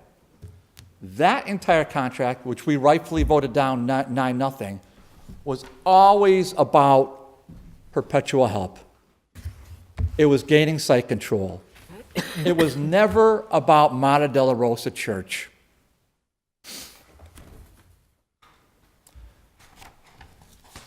So what do we have before us? We have a potential contract. If the voters go ahead and do this, the city will need to buy this property from the Diocese of Springfield. The cost is $120,000. Just a step back, the Diocese of Springfield had a Catholic church. It burned to the ground 20 years ago. There was a massive insurance policy on it. $18 million went from the City of Holyoke to 33 Elliott Street, which is where the ordinary of the diocese, His Excellency the Bishop, sits and collects $18 million on an insurance policy from City of Holyoke. But that's not enough, Mr. President. That's not enough for the Bishop of Springfield. No. We're not going to give that to you for $1, taxpayers of Holyoke. If you voters go ahead and make this vote, we're going to sell it to you for $120,000. We took the $18 million. Thanks a lot, but the $18 million is not enough. We were going to give it to you if you took Mar de la Rosa for nothing. So how did we come up with $120,000? And how did the housing authority, come up with $111,000? Well, generally when you have a real estate transaction, as my brother counsel knows, there is an appraisal. So an appraisal was done by a very reputable firm, by the way, a very reputable firm. And the appraised value came out to $110,000. So we're paying above the appraised value. The City of Holyoke, now the authority is not, about $1,000 above it. City of Holyoke is paying $10,000 above the appraised value. In that appraisal, you've got to scroll down to page 19. The last 25 pages are photos. It's 46 pages, but scroll down to page 19, and the appraiser says the following, and I'm not going to quote it, I'm going to paraphrase it, but the appraisal is a public document. That property is completely unmarketable. There is no market for that property. Now, this is the independent third-party appraisal. Nobody in the entire universe would want to buy that parcel, because there are plenty more parcels within the city that are already available. They're better uses, they're better locations to do the exact same things that, you know, we would normally do in a real estate market. It's a white elephant. Nobody would ever buy. Now, that's what the appraiser's saying. Now, I put my flourishes on it, and I pay poetic license, but that's me. But that's what the document says. Consequently, I based my vote on that. I took my vote and I said, I'm not going to vote to give the Diocese of Springfield a penny of Holyoke taxpayer money. Now, my three colleagues on the committee, they were there present last night. I respect all of them tremendously. They voted for it, and I said, you know, gentlemen, we have to move this out of committee. We can't, you know, because we need to get this to a vote, because it's a very important issue, Mr. President.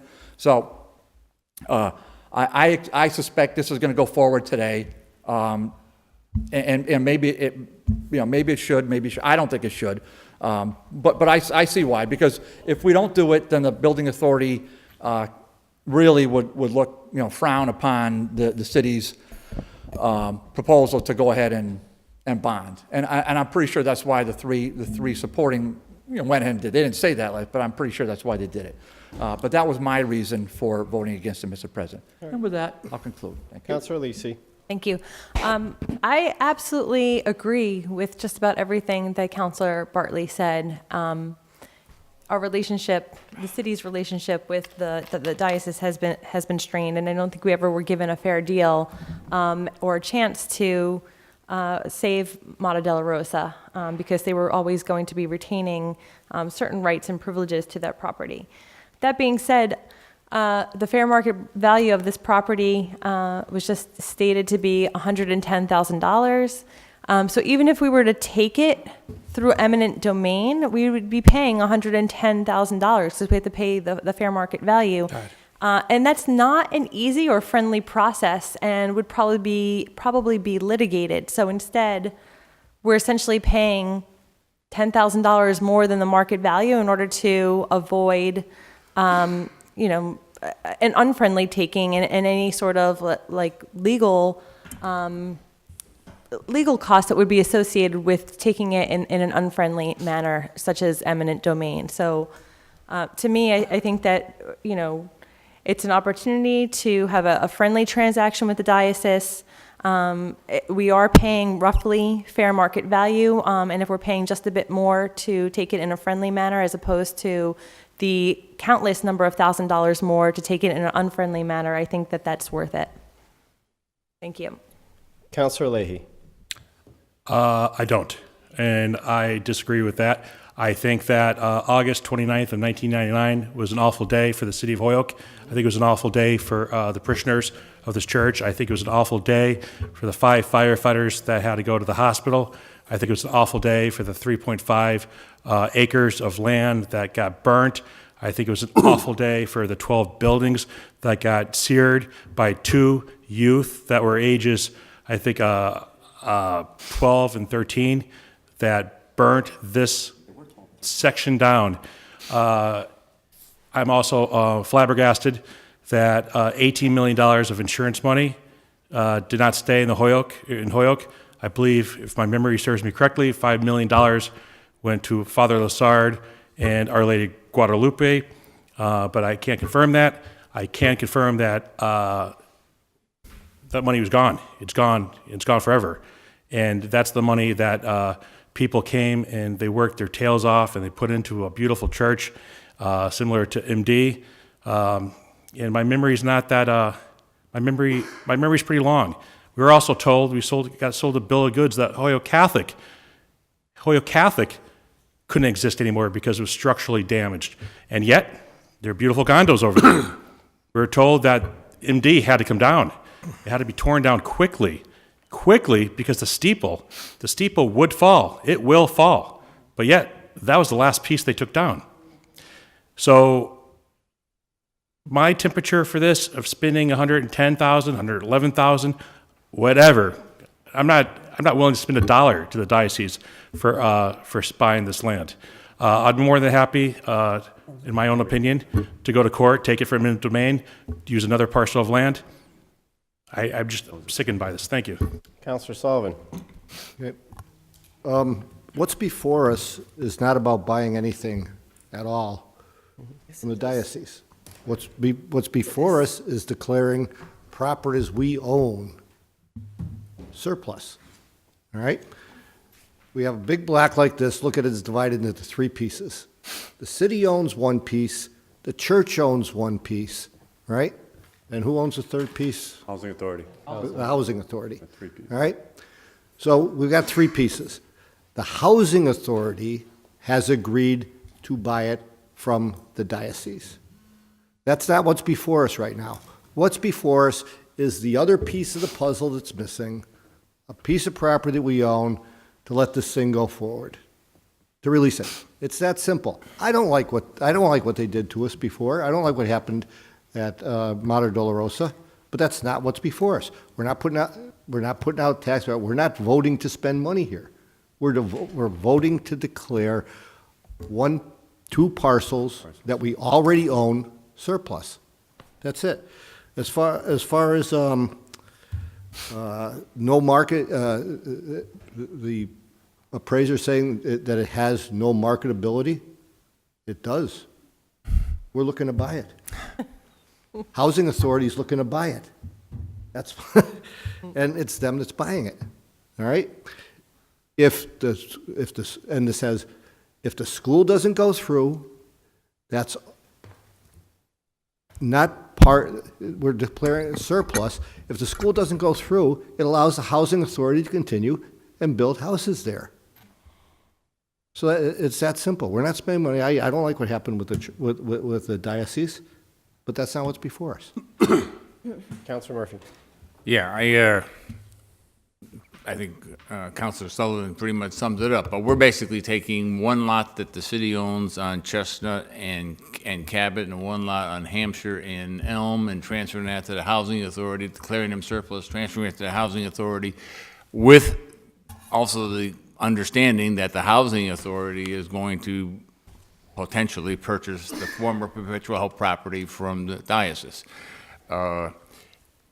Well, and I'm Our Lady of Guadalupe parishioner, and you are correct. We did not get what we should have been getting, and I believe we actually got $9 million, but very little of that has been expended for us to maintain our buildings, which it was supposed to be. We're actually trying to get Sacred Heart Church fixed up so that we can, in fact, have masses there again. But regardless of that, and we can have all the animosity towards the diocese, in the long run, whether we build a school or whether we revitalize the neighborhood with housing, both of those potentially are pluses for the city. Now, whether we agree on the cost of the schools or what kind of housing, right now we got vacant lots. Vacant lots that have been sitting there for 19 or 20 years. And I can remember back in one of my previous tenures when we talked about vacant lots back then, and some of them are still vacant. I mean, we've got a chance to do something constructive. One way or the other, I don't agree that with diocese should get a lot of money, but if that's what it takes to get the properties to set it up, and if we do not get a school authorization, then the Housing Authority has indicated they could be ready to, or they could start looking at getting things developed in 2020. So we're not talking 5 or 10 years down the road. We're hopefully talking in the next couple of years. One way or the other, we've got positive construction. And let's get rid of the animosity and let's realize that this is what's good for the city. One way or the other, this part is good for the city. Counselor Bacon. Thank you, Mr. President. If I could, through the president to the chair, could you inform the council as to what the payout is to the Housing Authority in the rest of this deal to cure the deal, assuming the schools went forth? The $187,000, the congregate housing, the properties plus cash? Because this is, don't be mistaken, this is not just about declaring a couple of properties surplus. This thing is a package, and it's all tied up in a bow, okay? The bow includes swapping the land with the Housing Authority, paying the housing authority for the property, cash $187,000, turn over the deed to the congregate housing, turn over a couple other properties plus cash, I forgot the amount. But the thing before the committee, these two things capture what we're voting on right now, but the position of the housing authority is very clear. The value or the non-cash deal that they're looking for to cure this deal, should we in some way want to incur $55 million of debt on a broke city, that is the rest of the deal. This is a package deal. So to me, regardless of how you feel about the diocese, the question is, are we in the position to be taking and buying land to borrow $55 million? The housing authority said they've been looking at this lot, trying to put the property together for 20 years. They've wanted to do something on this lot. So my impression is they're trying to be a good steward, to play nice with the city, do a 2-year deal, sit on their hands for the project they've been wanting to do for 25 years. I say, let's make the deal work for the housing authority and let them build the project like they did Hope 6. I mean, this is putting this whole area in a holding pattern. They already have their deal with the diocese. Let them buy the land. Personally, I don't think we should tie up the housing authority. I think we should just let them do their project. They're buying the land. We don't have the money to buy the land. We have $123,000 to buy land or do snow removal or anything else with right now as we're sitting here talking like we're Long Meadow or something. But anyway, that's my 2 cents worth. This is a package deal. It's all tied up in a bow. Take your pick of the 3 choices at the end. I'm a no, but thank you. Counselor Leahy. Yeah, very quickly. I've been around for a long time. Package deals are always something that concern me. Second of all, I won't say exactly what Bill Belichick by saying do your job, but I will say what Jim Leahy's going to say to them: do the right thing. They got so much insurance money. If this is going to happen, why not just gift for $1 the property? The housing authority can do what they do because they do a fantastic job, and that would be a great thing. But why not just do the right thing and give the property to them? Thank you. Counselor Sullivan.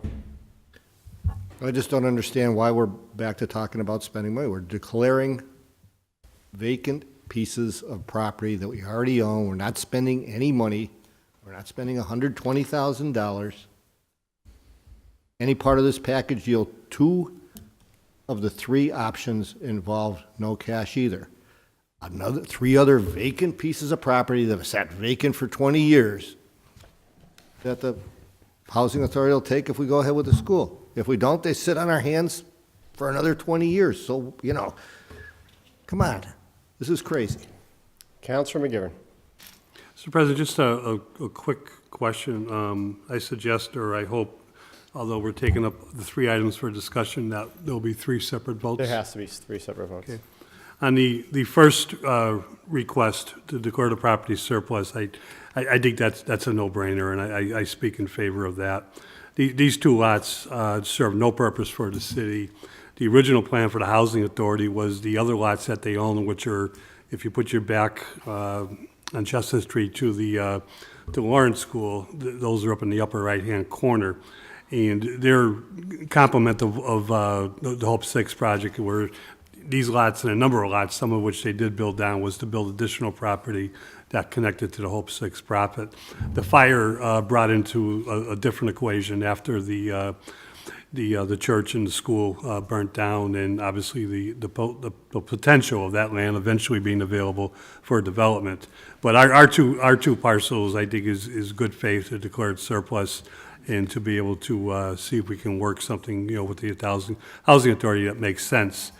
The reason I asked that the votes be separate is my concerns are more with 16E, which is at the city council, in accordance with the MOU between the city and the housing authority, accept the transfer of the parcels for $1. That's where the $120,000 comes into play, and that's what I asked last night. Is the $120,000 is it the fair market value? I was given a copy of the appraisal. I was able to read it last night. It's a good company. It's a typical appraisal without much substance in it. It's based on square footage and comparing some other properties. It's not doing a lot of analysis of this particular property itself. And it actually says that the high fair market value, I believe it says 120, but it could be 110, meaning that it's not suggesting that it will be sold for that if it went on the market. It's just suggesting that would be the high side of what their appraisal would be. And that's fine at this stage in the game. My concern is, again, the city council has been left out of this entire package. A determination was made without us, without our input, until last night, that we're willing to pay $120,000. And the Housing Authority is paying $120,000 because they've already made a deposit of $8,400. That's where what they owe is the $111,600, to complete the $120,000. And the Housing Authority has been great to the city, and I think the city, considers the Housing Authority, loosely connected, part of city government, but loosely connected in that they operate more on HUD and federal guidelines than they do on city. But HUD does recognize the city for a lot of things, including the board and so forth. And then I have no doubt over the years, I have no doubt with Matt Manville and the current commissioners that, there always will be good faith efforts to make, whatever happens in the next 2 years to go forward. After listening to the discussion last night and this evening about the debt exclusion override and the continued discussion, although we're waiting for DGR to take up the language for the question, which is, I haven't made up my mind yet until I see that language, if it's going to have some dollar figures in it that will be in the special election, if there is going to be a special election. Quite frankly, the Housing Authority Plan B right now is Plan A, because we're going nowhere on the middle schools. There is no other plan than debt exclusion to pay for them. Our financial advisor sat right in this room, right in one of these seats, and said, city budget can't support a debt exclusion override for that amount of money. And she looked, and she's been our financial advisor since 1973. She knows us inside out. And I'm, not that I'm in favor of debt exclusion override, but if we don't keep an open mind, why don't we just say it's over? Because we're out of time. We need to vote this evening so that we have some resemblance of control of the property so that we can keep going forward with the state on the middle school projects, which I think are good projects if they close the 2 schools and make the savings that they say they would. But quite frankly, there's a lot of ifs. So to go forward, what I'm suggesting, and I'm going to ask to suspend the rules so I can ask the law department, the question is, we can vote on number 1 and there's no harm, no foul, because it's just declaring it surplus. I'd like to ask if we can vote on number 2, transfer the property for $1 without the MOU, and that we save the MOU for a future date so we can feel more comfortable with the monetary prices of what the Housing Authority has apparently already agreed to with the diocese. I don't think I'm going to get a good answer there, but if someone could second my motion, Second. at least I can ask it. All those in favor? Aye. Aye. Opposed? Over to legal. So you can separate it into 2 votes. Obviously, you can do the surplus as one, but to agree to transfer for $1, Without the MOU. Without the MOU, you'd almost be creating your own MOU. I mean, you'd be creating your own contract here to transfer them for $1 rather than what's in the MOU. You can't. Can't do it, I think. No. I tried. Anything else, Councilor McGarren? No. Joe, do you remember when she started in 1973? He was still in No, high because I was still in high Hold school. on, hold on. We have other counselors looking to speak. I do remember working with her in the fiscal budget crisis of 1992 with Mayor Dunn and the incredible amount of work she did for the city in the State Finance Control Board, which few people even know we had one at that time. And she was instrumental in keeping us in the right direction and she was instrumental in convincing Mayor Hamilton and others to, and the city council to start the stabilization fund. But seeing you asked a question, that's my answer. No, the only thing, Mr. President, I want to say is I'm going to vote in favor with great reluctance, because we should have been included in discussions on the price and sale of this property from the diocese. And there's been a lot of things said this evening, but I see Plan B in front of me. You know, it's that building right in front of us. I still like to see Plan A with the middle schools go forward, but every day I wake up, I see that chance going downhill, because no one can come together on how to pay for it. And that's the most important part of this body, is to decide if the project is that important, how do we pay for it, not how we don't pay for it. But if we go forward with it, there's two things that I'll hang my hat on. Is one, Plan B. Two is negotiating with the Housing Authority on not a cash value for the property, but on a change of property and other negotiations that Mr. Manville did say would be open if that came down to the city not being able to come up with the cash. And I think that's a plus, that at least the door is still open and we can continue to discuss the middle schools. Councilor Bartley. Yeah, I just want to correct, I made a factual error, and I appreciate Councilor McGivern for pointing it out. It was, I read it too fast, but the contract sale price between the Housing Authority and Diocese is $120,000, so it would be the same as City Holyoke. I just want to correct something that Councilor McGivern said, inadvertently, I think it was just a slip of the tongue. The ballot question is not in DGR, it's in charter and rules. And that was just a slip of the tongue. I knew that wasn't. I apologize. Yeah, no, there's no need to apologize. I knew you were, I knew what you meant. And then just relative, it is true that this is to declare a surplus. There's no question about it. But, you know, Mr. President, I happen to live in the real world. So in my world, we declare a surplus, dominoes are going to fall, la-di-da, and then ultimately it's $120,000 to the diocese. That's the world in which we live, because that is what is before us. So yes, it is to declare a surplus property, true statement. But ultimately, when the ship sails, not only to pay the diocese, as the ordinance chair mentioned, we will be paying the Housing Authority a certain sum. It's a little bit unclear because Section 5 of the MOU, which I'm sure we all studied prior to coming here tonight, I'm sure we all had a chance to look at it, right? And I'm pointing my finger at me. I'm not pointing finger at anybody. The laser beam's on me, and I only read it once. It is complicated, and there are many moving parts to it, Mr. President. And just one last thing, just to my friend, the at-large counselor, when we get to, and ultimately we will get to, because we always get to it with your leadership, we will get to 16F. I am so excited to point out that I procured, I believe, a speaking gig for the at-large counselor relative to providing the history of Holyoke to a rapt audience of Mount Holyoke College students. So we'll talk about that once we get through this order. But all right. So Councilor Lisi. Thanks. I just wanted to join Councilor Sullivan in emphasizing that this is just to declare the property surplus. Also regarding the MOU, I think that if we don't vote in favor of the MOU, then we don't have site control. And then finally, I agree with some of the things that Councilor Bartley and Councilor Leahy said about how, you know, the diocese ran off with, you know, millions of dollars and never really, you know, returned that benefit to our community. But we don't have the ability to force the diocese's hands. We don't govern that body. What we govern are the decisions about the budget in our city, and that's what we have control over. That's what we have to work with.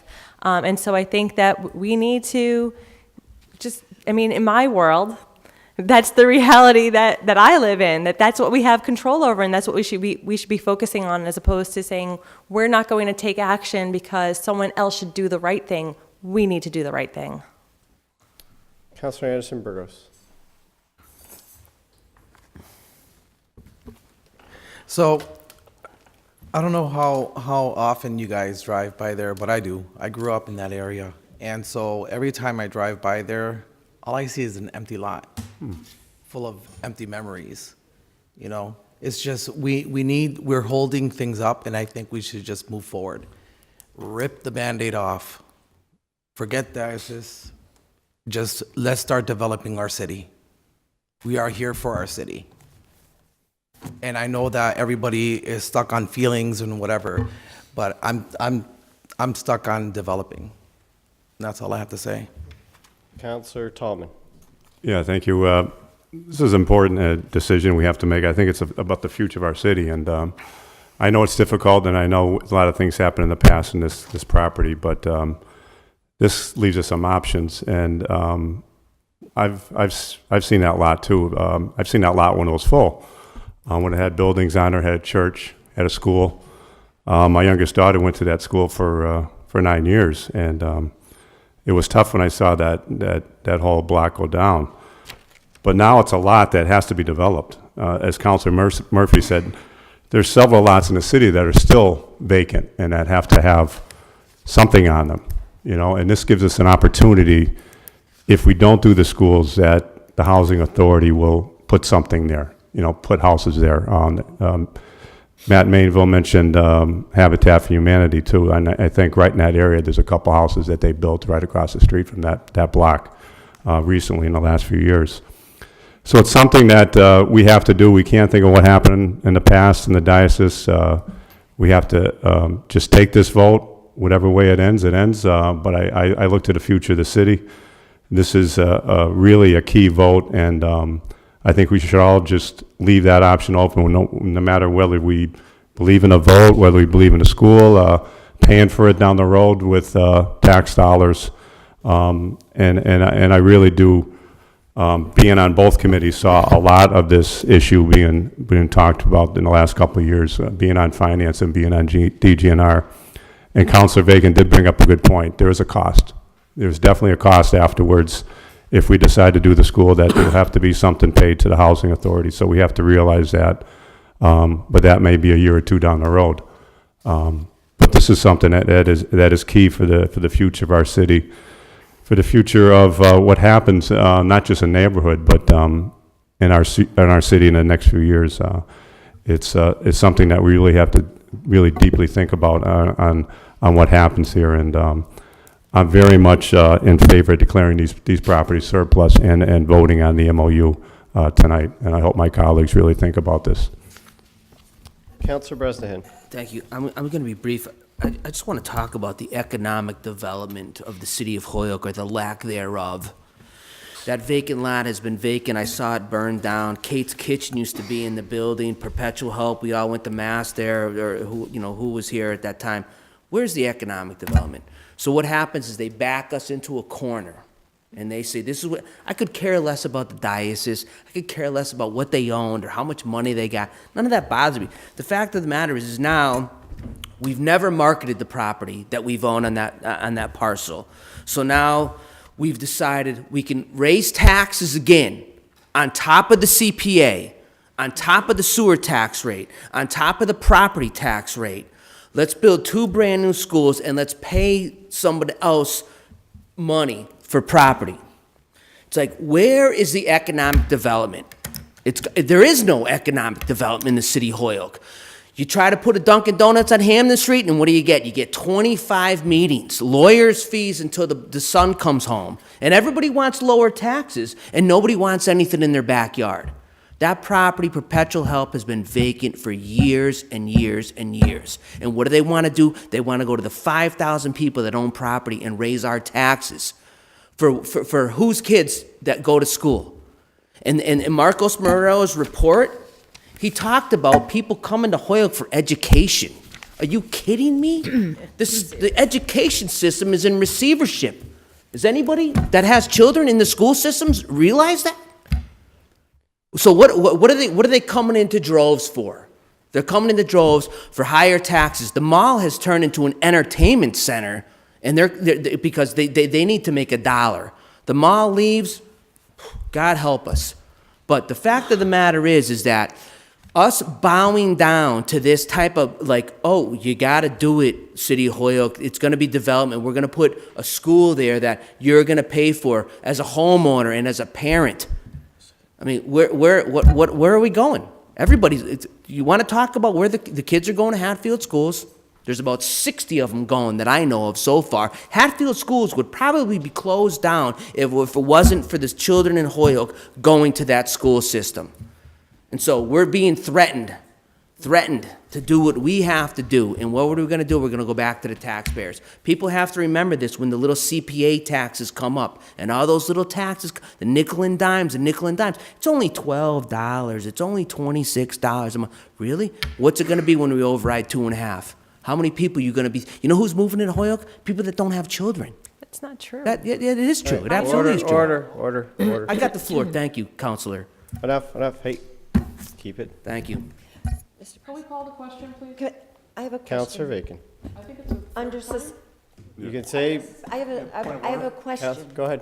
Question. Under suspension of rules, relative to the vote on declaring the property surplus, if we were to do that, is there anything by doing that, if we don't pass the MOU, that would prohibit the housing authority to then pursue that property or anybody else to pursue the property and still buy the other property from the diocese if they want to? Just to be clear. There's nothing to stop them, right? Currently on the floor, when we take up the votes, to answer your question, 16D is to declare parcel surplus. Correct. Once that's done, they can go out and market it. I understand 16E is to approve the MOU to then allow them to move forward. So if you don't approve that, they're still up to declare surplus for however they want to get rid of them. Right, so it would Really leave it the open intent to whoever would be interested in it. It wouldn't limit it. Correct. Once you declare it surplus, it's open to those who want to bid on it. Thank you. Councilor Murphy and then Councilor LeBron Martinez. Just to, again, make sure I got this correctly, the surplus part I have no problem with in transferring it to the housing authority, but it's my understanding, if we transfer it to the housing authority without the MOU, then if we were to do the school projects, we put the potential funding in jeopardy. That the MOU with the housing authority is to restrict them from doing things until we give them the clearance in 2021. Well, my point was 16D is one vote, declare surplus. 16E is the MOU. If that one fails, you still have the property, if D pass, as surplus to go however they want. Councilor Bar Martinez. Hi, on the question, this has been going on back and forth, but I just want to share that I've been attending meetings for the last several years at Lawrence School, for those who do not know. And this is one of the lots that a lot of the residents have pointed out as a place that they would like to see any development happening. In particular, for myself, I witnessed that fire because I owned the house right off the street. I also was the one who hosted many of those families during that fire because it was freezing cold when that situation happened. So if there's anyone more witnessing to this incident, it was myself at the time, and I was not in politics then, but just to tell you the story. And it's been sitting there, as you know, 20 years, and you look at it and you're hoping that something happens. Our values of our homes, due to those lots in particular, does not improve any better because of this, the situation of these lots, including the corner that now Wayfinders is taking over, and also the library. This gives the neighborhood and the area not a good name, and you know, everything else that is happening. We're having, I think when individuals see neighborhoods that are in distress, it attracts individuals. Like there's some sex trafficking going on that I've mentioned over and over here. These are issues that our residents are saying. When you have parents saying, I do not let my child go to the library when we have spent so much money, this has to do a lot with the distress of this neighborhood.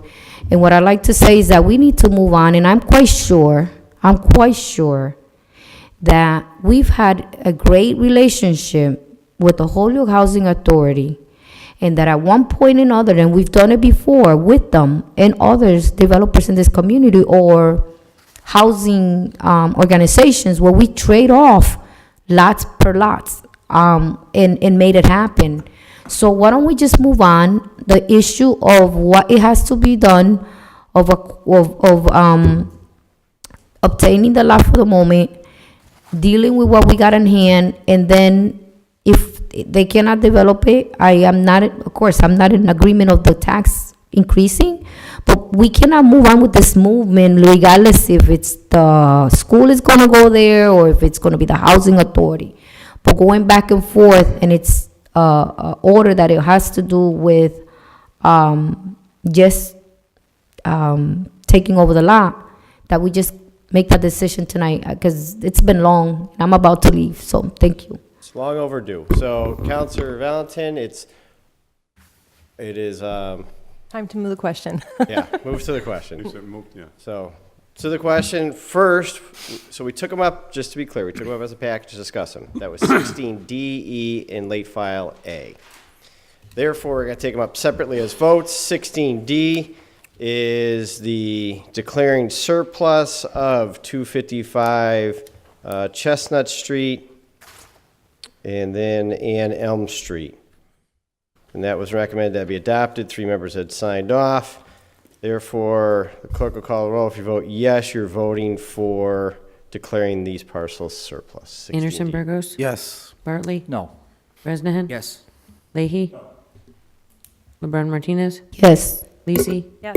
McGee? Yes. McGivern? Yes. Murphy? Yes. Sullivan? Yes. Tallman? Yes. Bacon? Valentine? Yes. 11 yeas, 2 nays. With your vote, you declared them surplus. Now, 16E is the command DGNR in accordance with the MOU between the City of Holyoke and the Holyoke Housing Authority dated December 2018. Approve the transfer ownership of 255 Chestnut Street and Elm Street to the Housing Authority for $1 based on the MOU. So now we're taking a vote to what we declared surplus to then transfer to the Housing Authority. Point of clarification. Councilor McGivern. Voice vote. The vote, as we've all discussed now for quite a bit tonight, this would transfer $1 with the MOU in place to the Housing Authority with the ability of the city, if so chooses, to have it transferred back and with everything that goes along with the MOU and negotiations with the Housing Authority. That would be another vote by this body. Correct. There's any questions about that? Just because we're voting for the MOU tonight doesn't mean it won't come back to us for another vote. Converted clause works real well. Yeah, That's a, Councilor McGivern's asked that Sure, question sure. to legal. They're still under suspension rules, so over to legal. So you want to know if there's going to be another vote? It would require another vote for it to be transferred back. Just because if the MOU language is accepted, doesn't mean it's automatic. If it gets transferred back, it would have to, it could be a different body. It could be a year from now with different members. There would still be another vote on the transfer back. I don't have a copy of the MOU, unfortunately.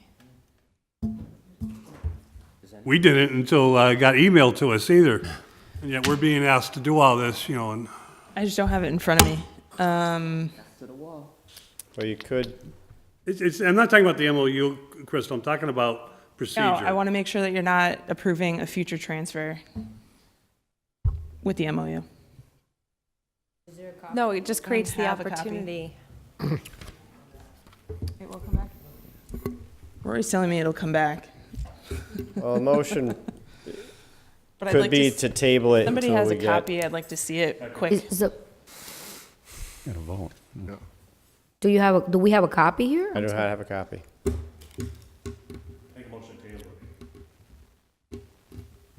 Joe, do you have any comments or? I mean, we have to, one way or the other, we have to vote tonight. My understanding is because of the deadline. Right. But to me, I know my answer, but I just wanted to hear it from the law department and to let other people hear what I believe is the only common sense, is that we transferred for $1, even though I've never seen an MOU language in this type of a transfer, that we have an open door, an open window for it to be transferred back, but it would still require, the same, as if we were buying property, would require us to vote again on it, and whatever the agreement was for the transfer back.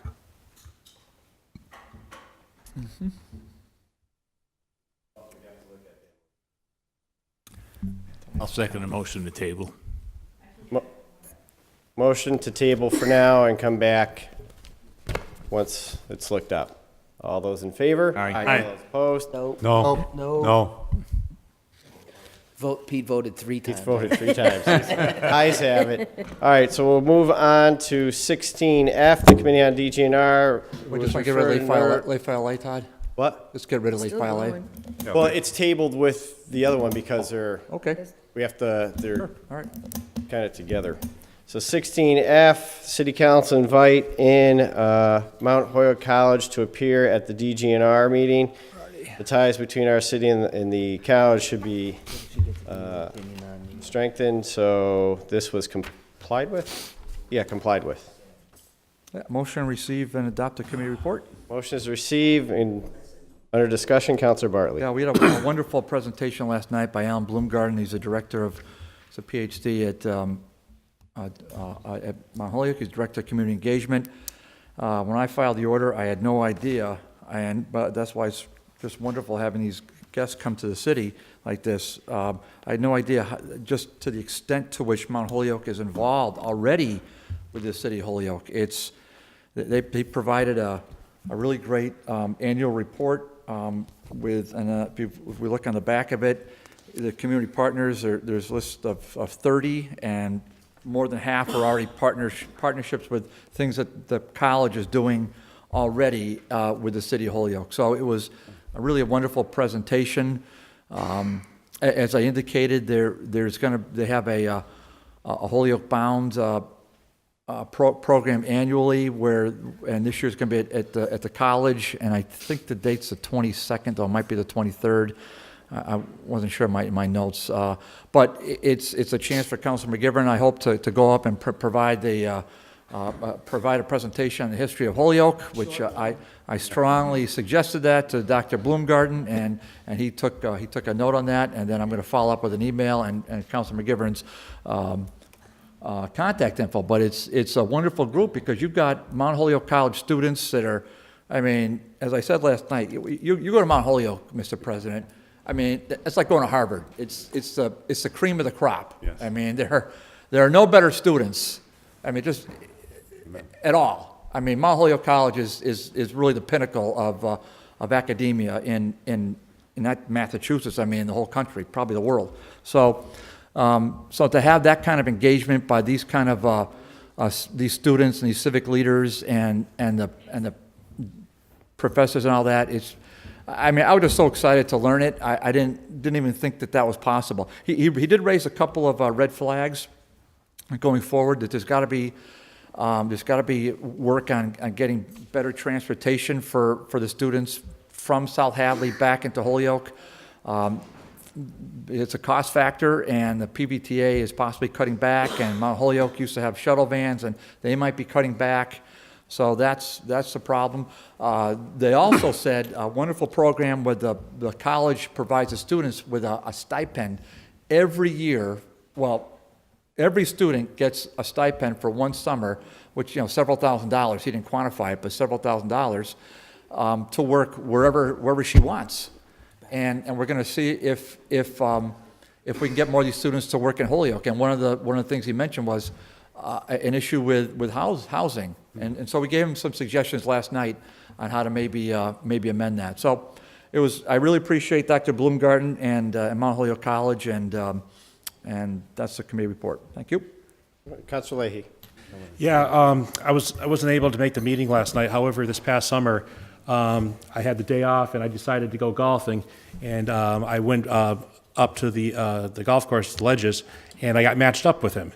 And I spent 18 holes with this gentleman, and I was blown away at how much involvement Mount Holyoke was doing in the city of Holyoke, and how excited this gentleman was to just express it, how much he loved the city of Holyoke and what they're doing. I do want to let, especially Councilor Bartley, know that I did beat him, and I think he still owes me a couple dollars. But having said that, these guys, him and this group, they're doing a fantastic job. So I applaud them. Thank you. Councilor McGivern. I'd just like to thank Councilor Bartley and DGR. I just missed the discussion. I had another engagement. I showed a little bit late in their agenda. And I think the connection with Mount Holyoke and what DGR does is very important. And I have a lot of fondness for the school. I've known people who have gone there over the years. But more important, I think there is a connection, not just to Holyoke, but to the Five College area, to the entire region, from UMass, Amherst, on down to Mount Holyoke, up to Smith, into our community colleges. It's just incredible what we have in our neighborhood, in our backyards. And I think having people come in, doctors like last night, is so important to have and keep that open discussion going. I also just like to thank my good friend, the good counselor from Ward 3, on getting me another gig, and he knows my stipend, and he said he's going to offset what the college can't afford to pay me, but he will take care of that when a future business, I think it's at least 2 beers, but,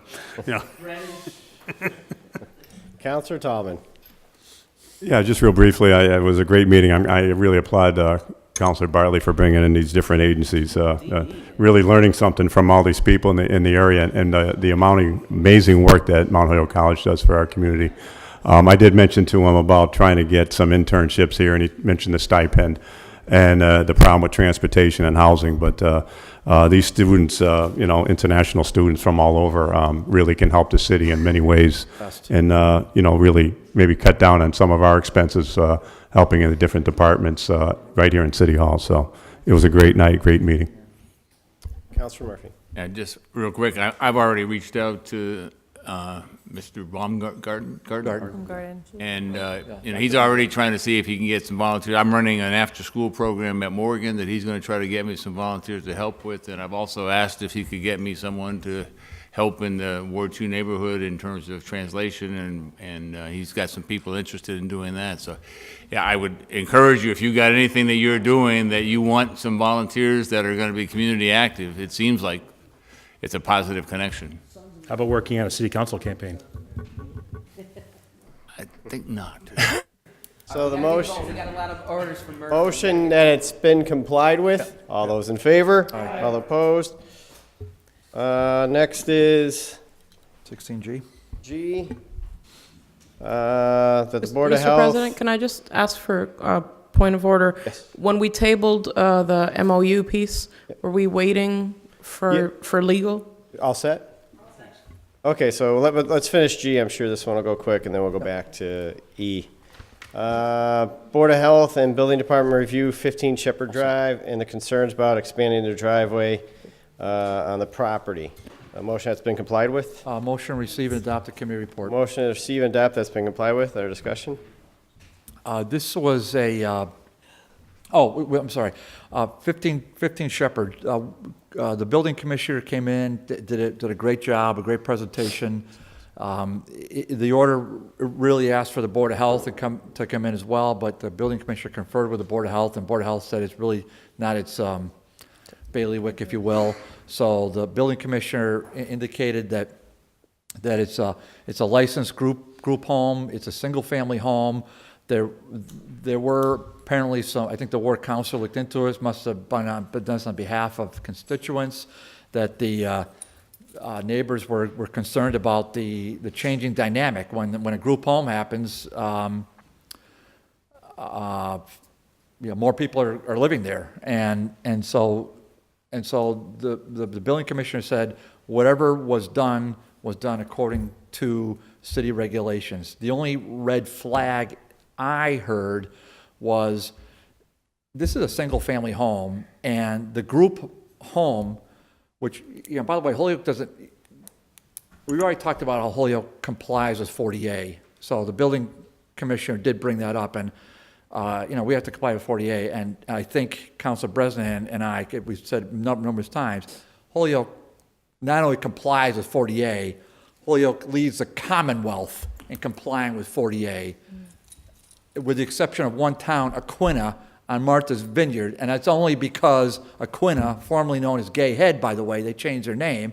Aquina has a lot of, a massive Native American population. I mean, it's American Indian, so that's the only reason why. So Holyoke is basically number one, other than the town of Aquina. So I made it clear to the building commissioner that, yeah, Holyoke gets it with 40A. The only thing, red flag that was raised, I mean, they paved an off-street parking in a single-family home for 8 cars. That doesn't sound like it's The building commissioner indicated that per his knowledge, now, he didn't give a definitive answer because it's a little bit unreasonable, his knowledge that the homeowner, the company complies. I find that hard to believe. The meeting was last night, so I certainly wasn't going to file a late file, but we'll file an appropriate order for the next meeting to see whether a home zone, single family, can pave, put enough asphalt for 8 parking spaces. So parking space is 9 by 18, do the math, that's about 1,000 square feet of asphalt in a single family home. So it's not the greatest look. And should we, as a city, revisit that? We don't want to hurt any single-family home. We're a welcoming community, as we've said many times. But maybe that should be discussed. But with that, the building commissioner did a great job. Committee voted to move it along, said it was complied with. All right, so motion that's been complied with. All those in favor? Aye. All those opposed?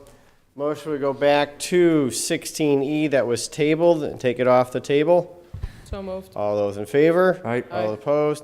Here, we're back to the MOU between the City of Holyoke and the Housing Authority. Back to legal with their update. To answer your question, if we do nothing, so if the schools don't go through, then the MOU goes along, which means it expires. Nothing happens, no other vote would happen. If we choose to take the properties back, or the other parcels, then yes, you would need a second vote. Councilor McGarry. Thank you, Kristen. I appreciate that. It's the right answer, or I think from, not history, but I think it's the right answer in terms of what's before us. The reason I caught it at the last second was because, as I stated, I hung my hat on the fact that this is not the final vote. I agree with a lot of things that have been said this evening, not everything, and I'm also upset that, we're finding out about this just over the last 2 days, that this very important vote needs to take place so that we do have control of the property, which we've been saying, no one said that this evening, that we've been saying this for months. We're talking about the middle school project, and we still didn't have control, or there was not a mechanism for control of the property. So I'm hanging my hat on the fact that this keeps the project open, and we can continue to work out how to pay for it. And also, I'm hanging my hat on the fact that this is not a final vote, but it just sets up the opportunity with a good partner in the Housing Authority to have an opportunity down the road to take the property back. Well put. One question. Did anyone get any information on the testing of the soil on the property? Yes. Did anything come back? Councilor Sullivan? Yeah, they did extensive testing, and as a lot of people know, I'm the one most afraid of that, and everything came back. They did phase 1 and phase 2 testing. There was a oil tank, which was actually, I believe, on the city property. So it looks, for everything right now, it looks pretty good. So. Okay. So with that, 16E, if there's no further questions, the clerk will call a roll. If you vote yes, you're voting for... Do we need a roll call for this? What? Do we need a roll call for this? Just it's an I would MOU. assume you want it. Do you want one? I don't think you need one. All right, so... Transfer of property? Yes. Yeah. How is this a An transfer? MOU. This is an For a MOU. Oh, yeah, actually is a transfer. For $1. Yeah, so you need one, yeah. Transfer of ownership of the Oh, parcel. yeah, it is. I'm sorry. Yep, So thank you. with that, clerk Thank will you. call a roll. If you vote yes, you're voting for the transfer. Anderson Burgos? Yes. Barclay? No. Bresnahan? Nope. Leahy? Brown Martinez? Yes. Lisi? Yes. McGee? Yes. McGivern? Yes. Murphy? Yes. Sullivan? Yes. Tallman? Yes. Bacon? No. Valentine? Yes. 9 yeas, 4 nays. With your vote, you approve the transfer. Late file A was the purchase and sale agreement. Send that to committee? Or just... Oh, no, the- just motion receive. I don't, Just motion receive? yeah. Receive. All those in favor? Aye. Aye. F, G, H. H. Committee on DGNR was for an order that City Council invited in Mr. Barry Feingold, the new president of the Chamber of Commerce, order that's been complied with. That motion receive and adopt Motion committee to report? receive and adopt under discussion, Councilor Bartley. Yeah, this is an order that the City Council President filed. It's a really great order. Barry came in and just did a wonderful presentation. It was nice to hear from him, hear from the chamber other than tax time. So that was it was great, and he gave some really great dialogue about his background. He started with the chamber in September of 18, but he's had 20 years of experience in Chamber of Commerce and running a business and all the rest of that. One of his really important goals is to increase the amount of Hispanic business owners in the city. He was really gave a lot of compliments to the mayor of the city, talking about how the mayor really wants to work the Chamber of Commerce. So I wanted to point that out. Really important to he emphasizes education.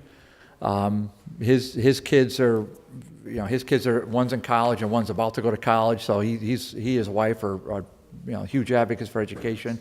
In my 4 or 5 times meeting him, he's been just very positive, a lot of energy, and seems like he's got the chamber headed in the right direction. And the only thing that was remiss is that because of the busy agenda last night, Mr. President, we had a 4-hour meeting, and I had to limit his time and Mr. Bloomgarden's time to half an hour. Normally I have it for an hour, and I said to him, this half hour is going to go by in a blink, and it did. And we could have kept going with Barry and Dr. Bloomgarden for at least an hour, because they're just so interesting, and both of them are so upbeat about Holyoke and the things that they want to see accomplished. So this is a great order. It's great to have them in, and as I said to Dr. Bloomgarden as well as Mr. Feingold, we'll welcome them back, have them in regularly, because I think it makes sense. Thank you. All right, thank you. So, Councilor Sullivan. Yeah, and just to add to Councilor Bartley's comments, one of the things we sent him back was to get from his membership some opinions from members of the Chamber of Commerce about what it would mean to the actual membership, the business people in the community, what the debt exclusion override would mean. Perfect. Okay. With that, motion has been complied with. All those in favor? Aye. All those opposed? There was no charter and rules or joint committee, so it's motions, orders, and resolutions. 19 is from Councilor Leahy. Order that the DPW install do not block the box at the intersection of Southampton Road and East Hampton Road. Make a motion the order be adopted and referred to DPW? I think you have to go to ordinance with that, right? I think we need an ordinance change for that. Yeah, there's not even a stop sign there, so I don't know. So to ordinance Well, and see yeah. if they can do it. We'll let the engineer look at it. All right, so to ordinance, all those in favor? All Aye. opposed? Aye. 20 and Make a 21, motion to take up suspend the rules to package. take up 20 and 21 together. Motion is suspend rules, take up 20 and 21. All those in favor? Aye. All opposed? The amount of $15,355.26 from patrolman to injured on duty. 21 is regarding the firefighters, $8,195.74 to injured on duty. Make a motion that we pass the first reading for the purpose of adopting these on the floor. Once again, we're going to see these probably every agenda. These are items coming from the payroll line item of firefighters and patrolmen, of officers who have been injured on duty. Some could be for a short period of time, some could be more long-term, and it's just an accounting to put it into a line item known as injured on duty, so we know when we're paying out of employment line items that we're not getting the service, although the person deserves the injured on duty pay, we're not, it's a better budget accountability. So motion is receive, adopt, pass first reading with regards to patrolmen. 1, 2, 3, 4, 5, 6, and fire was 2. The motion is receive, adopt, pass first reading. All those in favor? Aye. All those opposed? Motion to pass the second reading. Motion is pass the second reading. Clerk will call roll. If you vote yes, you're voting for the transfers. Anderson Burgos. Yes. Bartley. Yes. Bresnahan. Yes. Leahy. LeBron Martinez. Yes. Lisi. McGee. Yes. McGivern. Yes. Murphy. Yes. Sullivan. Yes. Tallman. Yes. Bacon. Yes. Valentine. Unanimous vote. With your vote, you approve the transfer. 22. Make a motion to suspend the rules for 22 and 23 together, please. Second. Motion to suspend rules, take up 22 and 23 as a package. All those in favor? Aye. All opposed? Motion would be to refer to Committee on Finance. To Second. finance. All those in favor? All Aye. opposed? Finance is 22 and 23. This is the Murphy Hour. Make it a quick few minutes. Motion adjourned. Right out of the gate. Did I say that out loud? Right out of the gate. I'll be checking your church envelope. So from Counselor Murphy, order that the Department of Public Works upgrade the playing surface at James Jackson Basketball Court. I'll make a motion that it be adopted, referred to the Department of Public Works. Motion is to receive, adopt, and send to DPW. And just real quick, when I brought this up, and I was with Eddie Case when I brought it up, and he is very enthusiastic. He used to have tournaments down there, and he used to bring quite a few people down to South Holyoke. And as soon as I said, I'm going to try to get this court renovated up to snuff, and he said, and we will run some tournaments. So I think there's a positive element there if they can get this done, and I think they can. It doesn't look like it's a major expenditure, but if we can get it so it's playable and safe, that's the goal. All right, so Could receive, you add adopt, refer to DPW. What? Add Sullivan? And add Sullivan to it. All those in favor? Aye. All opposed? 25, order that the Department of Public Works repave and level the sidewalk on the east side of Chestnut Street from West Franklin to Sargent. This has become difficult for elderly people and persons with disabilities to And I'll use. make a motion that it be adopted and sent to the DPW. This is the walkway to go into Our Lady of Guadalupe Church and the gym. I've already had 2 elderly people fall that I've seen. I've seen people in wheelchairs that can't get up. You walk up a step, the stoop, and then you got to go up a hill, and that's usually when the people are falling. So it needs right, to be so- leveled before somebody really gets hurt. Motion is receive, adopt, send to DPW. All those in favor? Aye. Opposed? And the same with 26. And again, this is Hold on, so 26, order that the Department of Public Works install an ADA compliant ramp at Chestnut Street in front of the Lady of Guadalupe. So motion is to receive, adopt, and send to DPW. And again, this is a case where there are quite a few people in wheelchairs that get dropped off, but they get dropped off and they can't get up the curb. It's a half curb, half cut. And obviously, I've seen there are some people that bring people and they struggle to get them up that curb. So if we can make it ADA compliant, again, we'll be safer to all the people participating. So Thank you. 26 is receive, adopt, and refer to DPW. All those in favor? Aye. Opposed? 27, order that the superintendent of the Department of Public Works, the city engineer, and someone from the police department meet with the Public Safety Committee of the City Council to discuss continuing programs of speeding on Main Street from Springdale to traffic lights going onto Route 5. Please consider electronic signage letting drivers know their speed. So you want the radar machine down there too? Yeah, there's a variety. I mean, this has been, I definitely would refer this to Public Safety Committee. This has been something I can remember going to a meeting when Chief Scott was here about trying to do things on it. And it's a safety issue. We now have middle school classes taking place at Dean.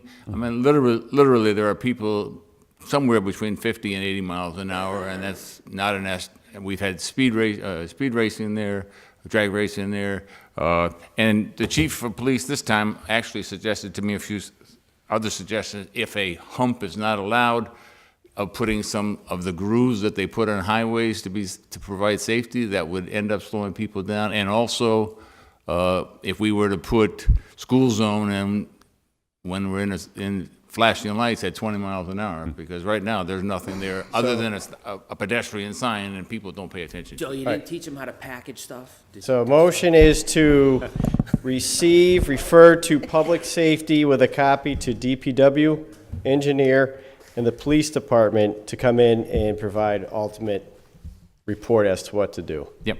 All those in favor? Aye. All opposed? And could you add Sullivan to that one? Adding Sullivan to 27.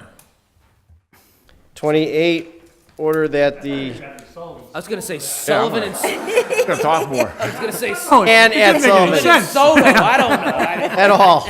Sullivan Steel, Sullivan School. Order that Department of Public Works and Engineering looking to install a sidewalk on the northwest corner of St. Vincent and Main Street. The current sidewalk is only being on the western entrance. So that would be to receive, adopt, and send to DPW. DPW and engineer. And again, this is a safety issue. I mean, there is a sidewalk on the upper part of people from Dean, but people that are walking up that initial part. And I talked to Councilor Tallman last night, and he kind of agrees that when people are taking a right, there are people, there's no sidewalk, and the people are on the street. And so far, I don't think anybody's been hit, but there have been a few close cases, and especially when we have a snowstorm. All right, so receive, adopt, and send to DPW and engineer. And if the maker doesn't mind, I'd like to add my name to that Adding order. Counselor Lisi, Counselor Tallman. Yes, please. I travel that way almost every day. I'm down on Main Street, then heading up St. Vincent to visit my in-laws, and it's a tough area there. And you're taking that turn, somebody's right there. It's very hazardous. So anything can be done to make it safer. All right, all those in favor? Aye. All opposed, 29. From Counselor Murphy, order that the Director of Park and Rec and representatives of the Police Department meet with the Public Safety Committee to discuss past safety issues with South Chestnut Street Park and to plan for a safer program for both neighborhood youngsters and park employees. Also be discussed to have safety concerns of other playgrounds or parks. Make a motion that be referred to the Public Safety Committee. All right, to Second. Public Safety, all those in favor? Aye. All those opposed? 30, order that the Department of Public Works add Main Street from just south of Jed Days Landing to Route 5 traffic lights for paving this spring. Make a motion to be adopted, sent Motion to is to DPW. receive, adopt, send to DPW. All those in favor? Aye. Opposed? Finally, from Counselor Murphy. Did you not get my 12 late filed? No, they're coming. No, but Okay. we just do it. We do every hour by the hour. On the late files. And we'll check to see if those are And Counselor acceptable. Sullivan's going to co-sign them with me.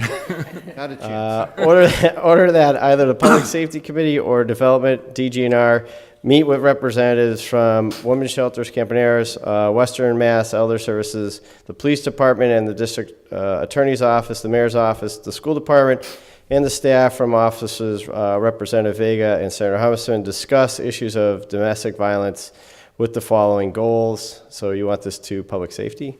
I think public safety, but I also thought because of, and I didn't, that's why I put or DGR because of all the different people. But I've met with the police chief on this. I've met with the people from Women's Shelter Campaneros. I've talked to the DA.